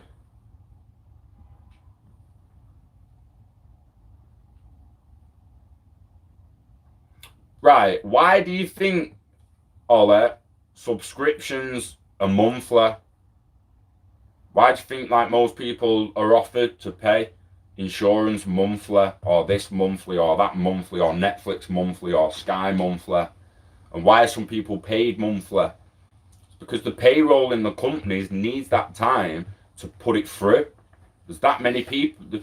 When you've only got a small company, you can pay your employees weekly. Your payroll can manage it and pay everyone weekly. When you get to a certain amount of employees, you're generally not going to be able to do that weekly. You give them a week in hand and then you process it.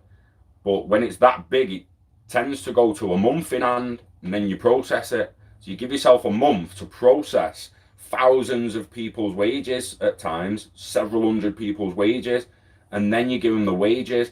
So because that's how people started being paid, subscriptions went to monthly. Now, when revenue streams change to micropayments, it means the way we subscribe and pay and rent anything and everything can be restructured around instant payments and settlements. Like we say about paying road tax only when you're on the road, driving on the road, and don't pay it when you're on your private land, paying less insurance when you're off the road to when you're on the road. Why are you just paying a set premium monthly? I've not drove my car for a few days at the moment, really. Like, that could have been parked on a drive, not paying road tax, paying less insurance because it's barely moved. Why not? Why not? Why am I paying the same premium? Why am I paying the same premium on Netflix every month, regardless of how long I watch Netflix for? Whether I consume it 24 hours a day or a minute a day, it's the same price every month. Why Sky? Say, like, why aren't you just paying for these things as you watch them and consume them? Like some Coil contributors are doing for me now. Thank you very much if you are a Coil contributor and you're watching the channel, because I appreciate it. You are helping give us micro payments. You are contributing. Let me just show you. Are they in there?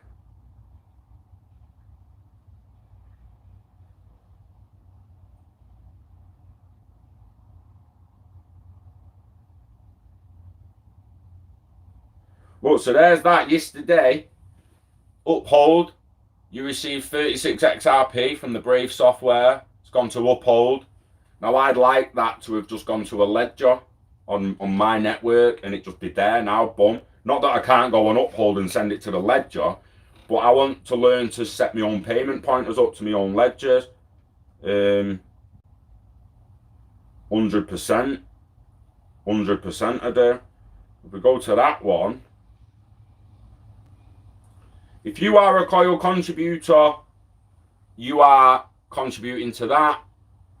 You received minuscule XRP from the Interledger network because a contributor watched the channel for a bit or viewed the channel for a bit. So if you are a contributor, funds received, micropayments being received, thank you very much. Appreciated. Everyone. In fact, look at that there now. 8th of July. 8th of July. So a few yesterday. We had 1, 2, 3, 4 separate notifications yesterday from the Interledger network that we'd received payment from a contributor.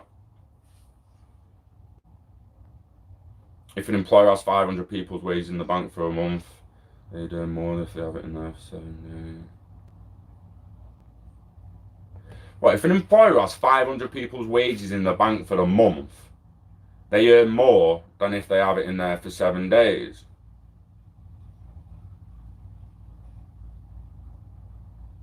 Not if it's just left there.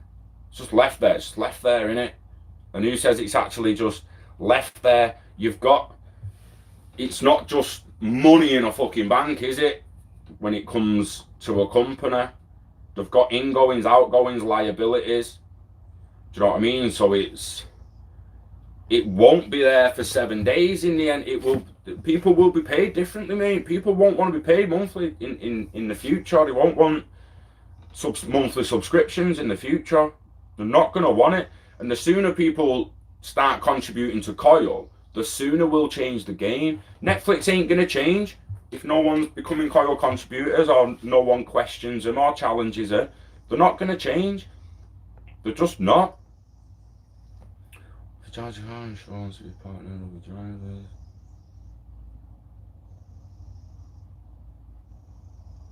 Yeah, exactly. Why not? 50 KT.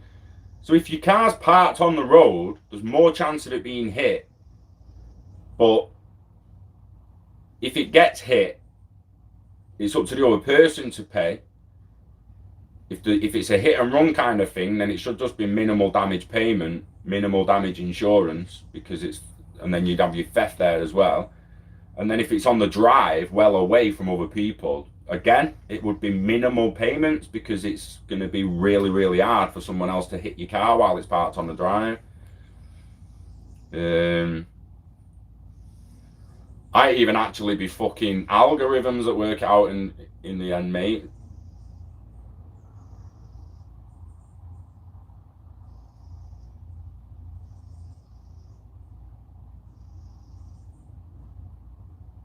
Yeah, get the interest, but it's...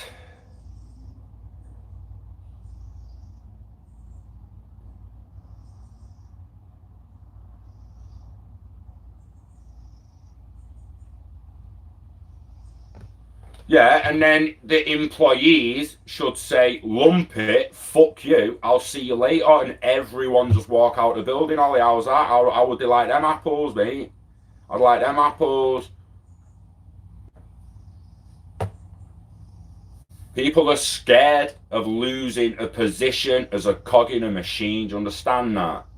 Now, I get they've got mortgages, they've got bills, they've got other things that they've committed to, so sometimes it's not as easy as that. I get it. But nah, fuck the employer. That is not why employers pay monthly. It's not. It's just not. Otherwise, no employer in the world would pay weekly, mate.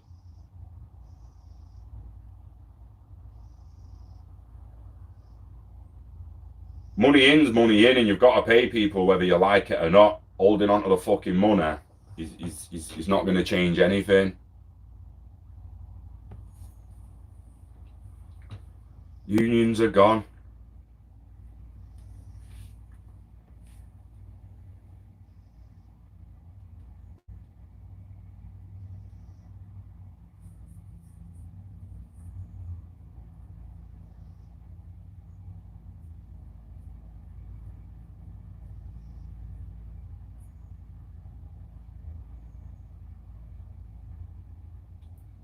It's a weird one, isn't it? Because like another, again, I'm trying to think of the other side, of like try to come up with a decent analogy and debate the other side of the coin, but the company's waiting for money to come in sometimes. They're not necessarily just sat on all the money that's going to pay the wages.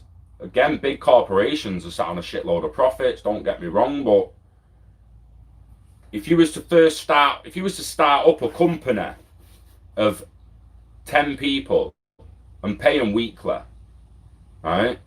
You're paying them weekly.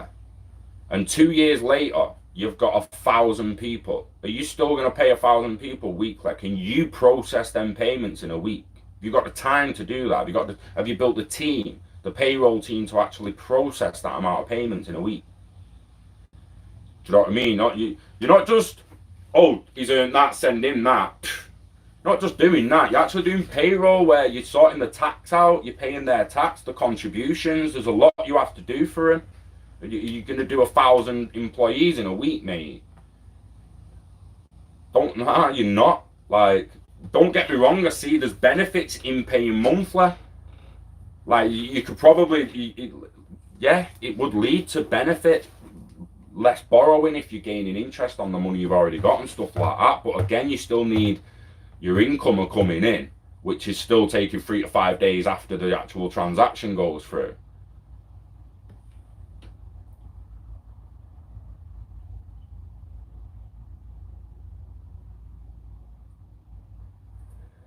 Again, Ole, do you only want paying from the customer when the job is done, or do you want paying as you're doing the job? Is that not in the smart? It's in the smart contract to the agreement. Surely will dictate how that person's going to be paid. So maybe initially, yeah, some people will be like, no, I still want my wages monthly. I don't want this second shit yet. I don't want that. I don't want to be paid like that yet. And maybe you'll get an option to have your wages written in a smart contract that still come to you monthly. So it'll be them micro payments being escrowed. Why not? Like, why? Everyone's so fixated on fucking getting paid at the end of the week or the end of the month or the end of the job. When I go in work, I get paid per hour. No, I don't. No one comes up to me every hour and goes, there's your 15 quid, Scott. There's your 13 quid. There's your 16 quid, whatever the rate is at the time. No one comes in every hour and's like, there's your money. There's your money. There's your money. But I'm paid by the hour. They tell me I'm paid by the hour, mate. But my wages are a week in hand and then every week. Why can't it just be every hour? Why can't it be every minute? Why can't you break that down? And if I leave site, they stop paying it. Can't blag me timesheet then, can I? Do you know what I mean?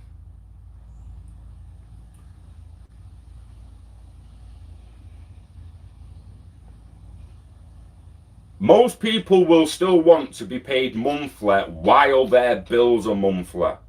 That's a given. Well, I'll openly, almost definitely admit that. And most people would likely want to be paid a couple of days before most of their rent payments are due, and then they're paid. It's due. You get paid your wages. A few days later, bills are due. Get paid. The rest is yours for the rest of the month. Most people still like that. But once your mortgage provider or whoever your tenant or whoever you're renting off sends you a letter saying, oh, by the way, you can now actually pay through this new micropayment system if we have it installed, or the APIs, you can pay for your rent per second, and you get the same letter off the gas company, you get the same letter off the electric company. Again, this is, yo, B, what's happening, Bled? Nothing for you in here, mate. This is the big question of how long is it actually all going to take. Monthly was just done to keep the accountant's work down. It's to give it more time to do it. Again, we're not saying that they didn't get benefits down the line, but trust me, most people used to get paid in a flaming brown envelope, cash at the end of the week. When I started work, it was like that. My first job at 13 years old, I used to grease wagons. For anyone who's worked on everyone's drove big trucks, wagons, you have like the little grease nipples for the joints. On JCBs and all that, they have them as well. I used to grease the wagons at Chart Range in Duckingfield when I was 13 years old, and they actually paid me and everyone else in a brown envelope in cash at the end of the week, every week, because they could handle that. You know what I mean? And I'm pretty sure mine was a little bit dodgy. But then no doubt eventually during the 90s, while I had that job, they would have started going to processing online payments, and I've got no doubts that every Chart Range employee now is paid cash in the bank, not cash in a brown envelope in the back pocket. Do you know what I mean? If Chart Range has actually grown to the point where there's over several hundred employees, there's almost definitely going to be processing payments monthly, not weekly anymore. Now, it changed. It can change again. It wasn't paying into people's banks, right, electronically in 1925, or 1850. Shit's changed before. It's going to change again. These are not questions of if, but when in my head. It's not if, but when. When's it going to happen? Because it is going to happen. They're not talking about micropayments, this and that for nothing, and not going to do anything beyond it. Mate, them little brown envelopes back, it was the shit. I was buzzing me because I was only a teenager, and I bought my first PlayStation and 5 games with 2 weeks' wages from the summer holidays, because I used to work there a couple of nights after school, and we got the job. I did up there every day throughout the day. I got £90 a week, so I was going out on Friday night. Everyone had been given like a few quid spends off the parents, and I'm there with 90 quid, thinking, yo, and then no one to teach me about investing or anything like that. I just bought a PlayStation and 5 games for 2 weeks' wages, and do you know what I mean? Like, fucking hell, could have been putting it away back then. But yeah, I was on good money them holidays.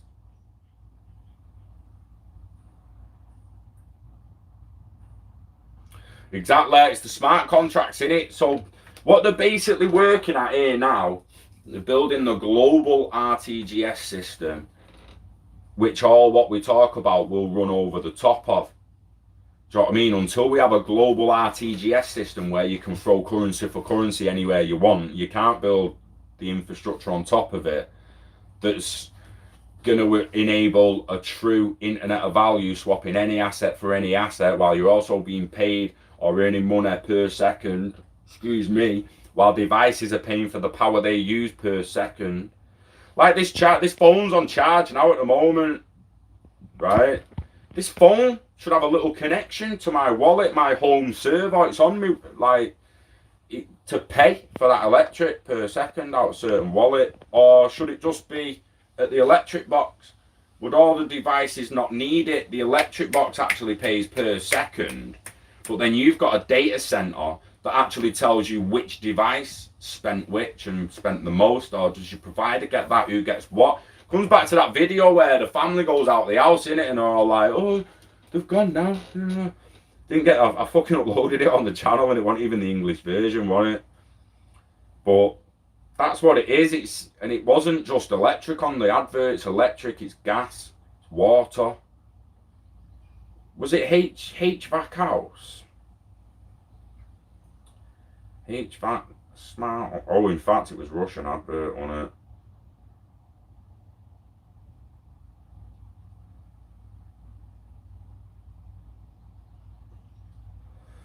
Play a little of this before we wind down. I'll get it up. I'll find it some fucking where.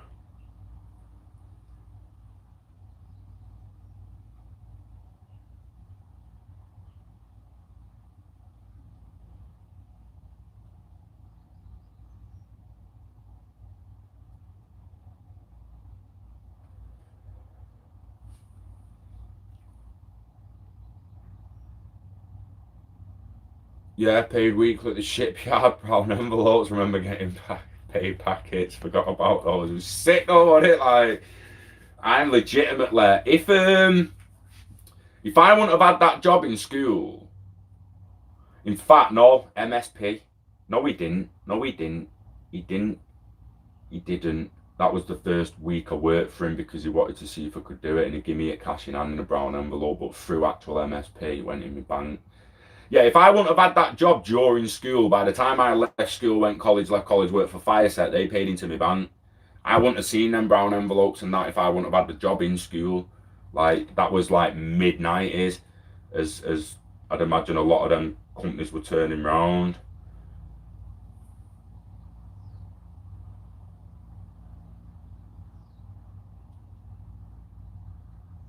I can't even find this video now. I feel like videos get hidden from me once I've found them. And they're like, oh, you can't watch that one again. That's too much information, that. I didn't mean to drop that. Hide that. Take it down. Take it fucking down. HDAC, I fucking knew it was. Like, this will be the Russian one.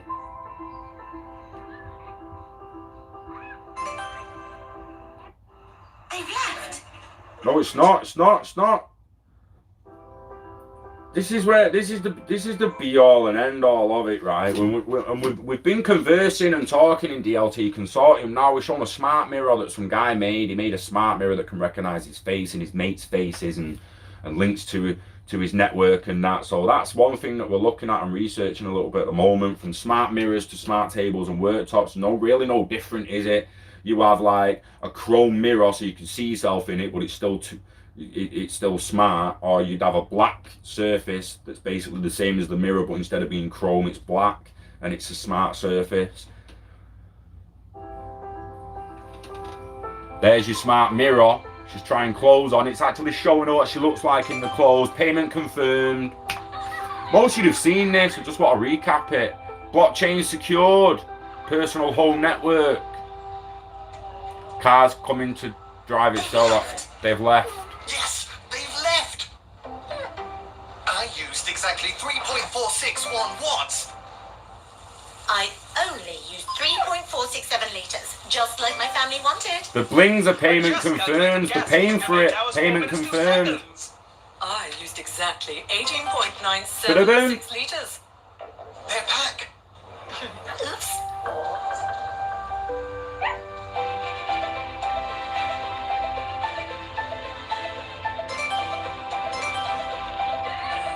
HDAC technology platform is smart and secure thanks to the blockchain solution. HDAC technology, now and tomorrow. And they're not the only people that have the same kind of advert. There's someone else with an eerily very similar advert. It's just a little bit different. But that is showing the house of the future. I mean, it was 2018. 2018 again guys, I'm not just coming up with all this shit myself. We've done research, I've seen it, I've fucking seen it, I've seen the house paying as it uses. I've used this. Boom, payment confirmed. I've used this. The only question is how often is he doing that? Is it doing that per second, per minute, per hour? Do you get to set that up? Is that within your parameters of your smart contract? That house was clearly its own personal network on a blockchain that they'd set up. Has he relied on another company to set that up for him? Is he in control of all the data and value passing through that? They're the big questions that we need to be asking, that are going to dictate whether we need to still rely on middlemen. We're in a time where we're in an industry that we're told we don't need middlemen, yet there's still middlemen popping up all over the gaff. Time will tell, but it's coming, and no one can deny it's coming.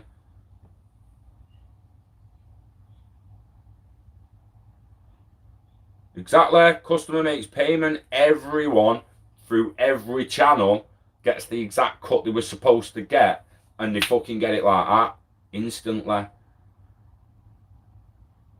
Yeah, the vending machine stream payments is the beer port. There was also a Coke machine. Was one of the first Internet of Things devices actually added to the internet back in the 80s. Was an actual Coke vending machine. So again, it's like it's been being built for a hell of a long time. Let me try and get this motherfucker up. Don't play games with me. 90s. Look, before I was born. No, I don't want to. No thanks. Fucking newsletter. How a Coke machine and the industrial Internet of Things can give birth to a planetary computer, 2016.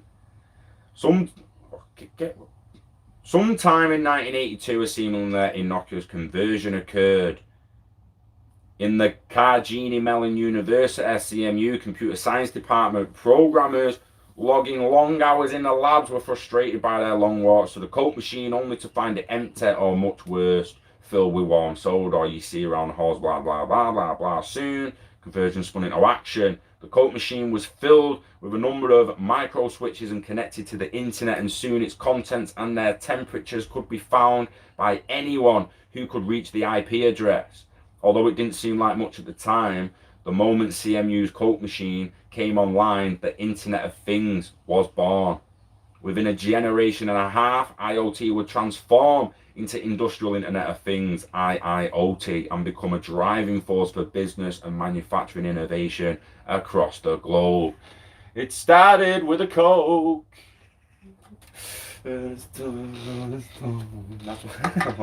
Joke. Coconut Corporation. It's just a drinks nice, man. Can't help myself. But yeah, man. Coca-Cola vending machines started off the Internet of Things, so they could basically tap into the IP address and be like, yo, have you got a Coke and is it cold? Is it even worth the walk, mate? Is it even worth me walking there, mate? Not that they're paying for it online and stuff like that. They start to go there and put coins in to pay for it. But they got to communicate with the machine before they went to ask it if there was Coke available, what temperature's the machine, is it going to be cold?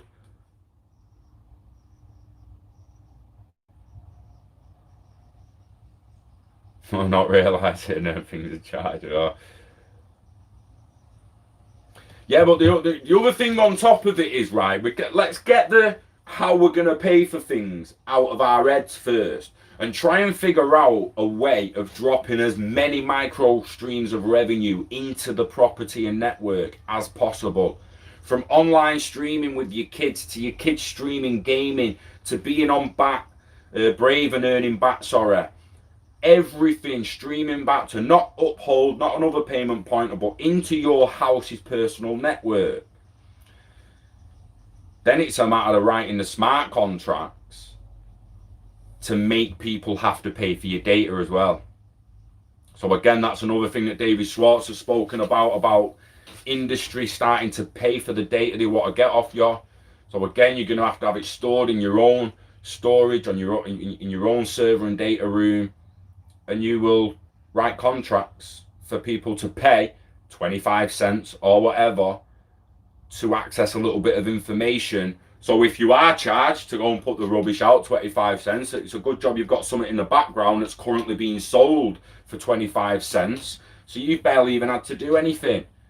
Do you know what I mean? Legitimately, like, how much did JD want to pay to know what clothes I want for winter? How much are Primark willing to pay to know what kind of range I want sales on? It's interesting, isn't it? What kind of data will I be able to sell? Because we're told data is the new oil. It's extremely valuable. So we're trying to work it all out, and the more coders and people we get involved, and we'll be reaching out for a bit of funding from somewhere soon, because it's going to have to. Can't build a flaming a server and data storage unit with no money. Do you know what I mean? So eventually we're gonna write a few white papers and roadmaps for certain projects, make them open source, make it so everyone can contribute if you're in the DLT consortium, and help people do it. Do you know what I mean? It's just going to take a little time. Like, it's taking Ripple time. It took Ripple a decade, so we've got to give ourselves a decent little bit of time. But anything from controlling and owning personal networks and beginning to build and write smart contracts on them, even if it's just a base server room and network at first, and then you start learning how to build on top of that. We want to look at a decentralized internet service providers. So I want to look at possibly certain people who've got the possibility to do it. So what you do, we would be opening business accounts on current internet service providers, mainframes and framework, to use their fiber optic to then sell to other people. But what we're generally going to want to do is create a decentralized network of satellites between anyone who can get a fiber cable fitted to their house to then share it wirelessly. But everyone who owns a dish be connected to a node that somehow generates a bit of cash that pays for the network. So everyone on the network actually gets free internet. Again, it needs a white paper, it needs figuring out, it needs a roadmap, it needs investment. But it's an idea on the table. 100%. We'll see what happens. But shout out to me. I know it takes me a while to get to messages at times, but some of them are across so many platforms, it's a bit crazy. But shout out on Insta, Facebook, or Twitter, or find me number on Facebook or on Telegram. Find me number on Telegram and just WhatsApp me if you want adding to the DLT consortium and you want to help build some of this stuff with us and write the white papers with us and you want some input on it.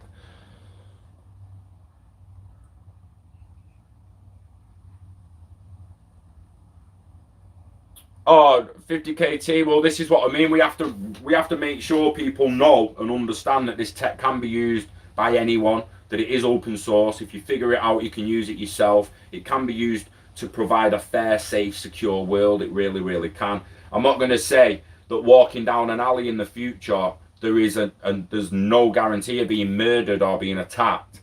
But I'm going to say that through this technology in the future, we can have a safer, more secure world, especially within your own house when it comes to your own data network and value. 100%. So look into it all, guys. We'll be doing more content on it very, very soon. What I'm going to do, ECS things open back up so I can do my ECS test now and get my card renewed and get back in work. So next week, what I'm probably going to try and do a pre-recorded video in the morning, then start looking for a bit of work in the morning. Then the afternoon I'll be working on projects and shit, and then I'll do a video about 4 or 5 o'clock in the evening, a little cheeky live stream, just so I'm ready for when I get back in work. I can do the pre-records again before work. I can do live when I get home.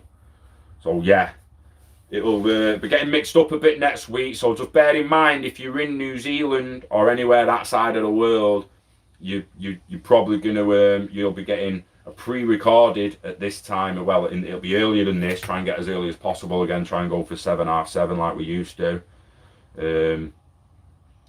And then around 4 to 5 p.m.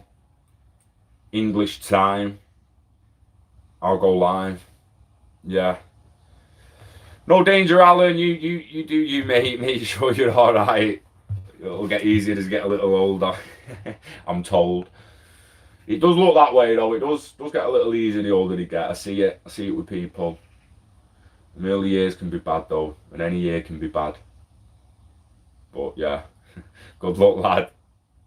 Good luck. He's Sparky, lad. Yeah, tell you, Mark. This is what I mean, right? So, quickly before the go, Mark, being a Spark yourself, you know it's not hard to create a data room, a data center, right? To know a fiber's coming in from somewhere, right? To put it in the module, to have it in the modem, in the router, to have your storage facilities, looms everywhere, set your network up, mark it to all the points. I know how to do that. The hardware, I know how to do. I can set that up. I've done it. I've built data centers and helped build data centers and data rooms in massive, massive buildings where there's looms of Cat 6s all over the gaff in the floor. Been there, done that. But sit with the commissioner or the code or the program or whatever your name would be for him. That I've never done. And I'm kind of kicking myself for never doing it now, but try to get into it, and we're learning. And like I say, the minute we've got the basics down, there'll be a basic workshop for people to come and visit and learn how they can do it. Again, if you're in DLT Consortium, you're going to have access to the information, be able to do it yourself anyway. You won't need to come to the workshop. You might still want to come to the workshop, but we'll see. But join the consortium, and get in on it, especially if you're a coder. Even if you're a hardware guy, Mark, if you're an engineer and you're interested in building a business around that, obviously we're going to have to build our own smart houses at first. We'll get an old, in a year or two, we've got a bit of money together. We'll buy a house, right? Just outright cash, just fucking buy it, right? A nice cheap rundown house, and we'll do it up till it's a sick as fuck smart house on the blockchain. And then we'll be like, there, done it, done one, next. Do you know what I mean? And sooner or later, mate, it won't be us running the cables, it'll be someone else, and we can stick to coming up with other ideas and projects. Look for Kev Dara on YouTube. I will. In fact, I'm going to search him before I go now. A bit of a coder then, Mark. Yeah, you know a little bit of it. I really, really would appreciate more coders. I'm going down to see Danny Britton and the Coderinos on Saturday. But I really would like more coders to join the consortium, solar farms, all that stuff, mate. So join the consortium, Mark, and I will help support and promote your project, mate, 100%. Solar farms, whatever you're doing, whether I can get involved and help in some way, shape or form, physically and actively, I 100% will do. And if at the very least I'll help you promote it and get attention to your project for you, no danger, mate. 100%. That's what I want to do, is help each other. And I'm starting this consortium to make it easier for us to contact and work with each other down the line. Let me get that name down quick, because I won't remember that. Kev Dara YouTube. ESP32 over the air programming. Haley, he looks like the goal. He looks like the guy. Oh my days. Oh my days. He's gone deep. He's gone what I needed. Fuck yeah. Because it's not that, man. Do you know, people show me a network and he's like, I'll put this there and I'll put that there. The way they explain it, I'm like, mate, can I just see your schematic? I mean, just put your schematic up, please, mate, and I'll understand it. I'll get it. Don't forget the programming and all that shit first. I just want to see your schematic, mate, and I know how you built it. Then I'm good. We can move on and start saying how this talks to that and that talks to that and what kind of codes we're going to put in. But fuck me, I'm not even... Yeah, right. Coding right now, 50KT. Get on to us, mate. Find the number on the Telegram or on Facebook. My phone number's online. You should be able to get it. If you can't, message me on Instagram, Facebook, or Twitter. Now, I say Facebook not because I want you to give your identity away. I say Facebook because I'm relatively easy to find on it, and you can send me a message even if you're not my friend. It'll just come up, this person wants to connect, and we can connect, and I can give you my phone number, and then we can connect on WhatsApp, add you to the consortium chat, and we will be building it out from there. But the more coders, engineers, and people with ideas, we will need ideators. If you're not a coder, you're not an engineer, don't worry. If you've got good ideas, people need good ideas. They really, really do. An ideator is more important than they've ever been in business. They really, really are. Super geeks, mate. I love it. I love it. That's my game as well. The IT stuff, all clear, great shot. Well, Peter, we'll get there, mate. We'll get there, mate. It's going to take time. It's took them over a decade to figure this blockchain out, and they're the fucking experts. We just need to read their code, figure out code a little bit, and lean on each other. So obviously, some person's going to get another bit of it more than someone else is going to get it. You're just like, I don't, it's going right over my fucking head, this. And Jimmy's like, it's a piece of piss, bro. Just look at this. Let me break it down. Boom, boom, boom. And you're like, fuck it. Well, why can't he fucking explain it like that? Cheers, Jimmy. Do you know what I mean? Like, that's what it's about. That is what it's about. Not sharing and stealing people's ideas and projects, but working together to see them come to fruition, to make ideas and open developing projects that's actually being worked on and being developed. And it's not just, oh, we've got an idea to do this and that.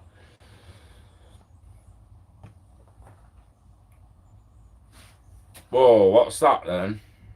Let me have that there.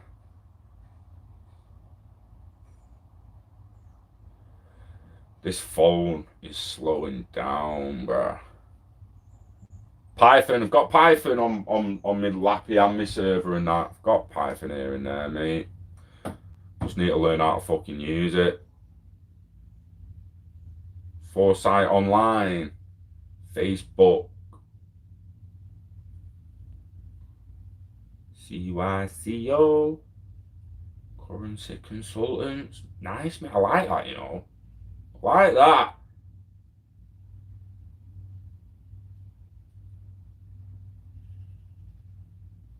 CYCO.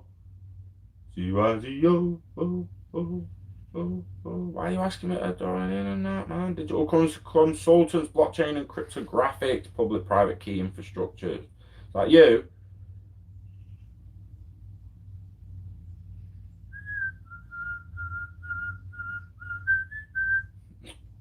Get fucked. Not on Facebook.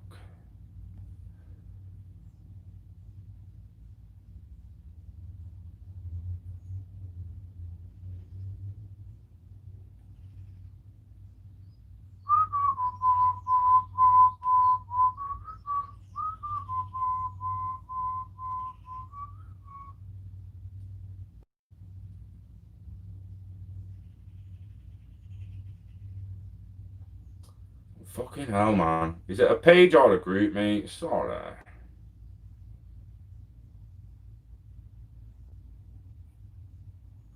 Come up on Google, won't come up on Facebook. I fucking hate this fucking shit at times.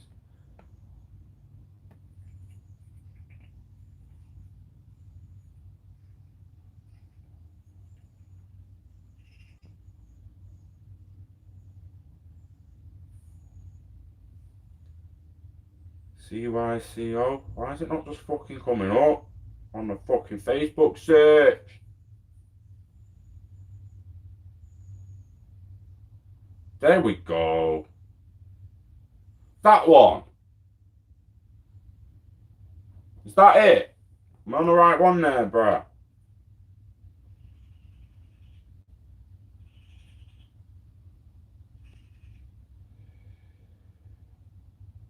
About.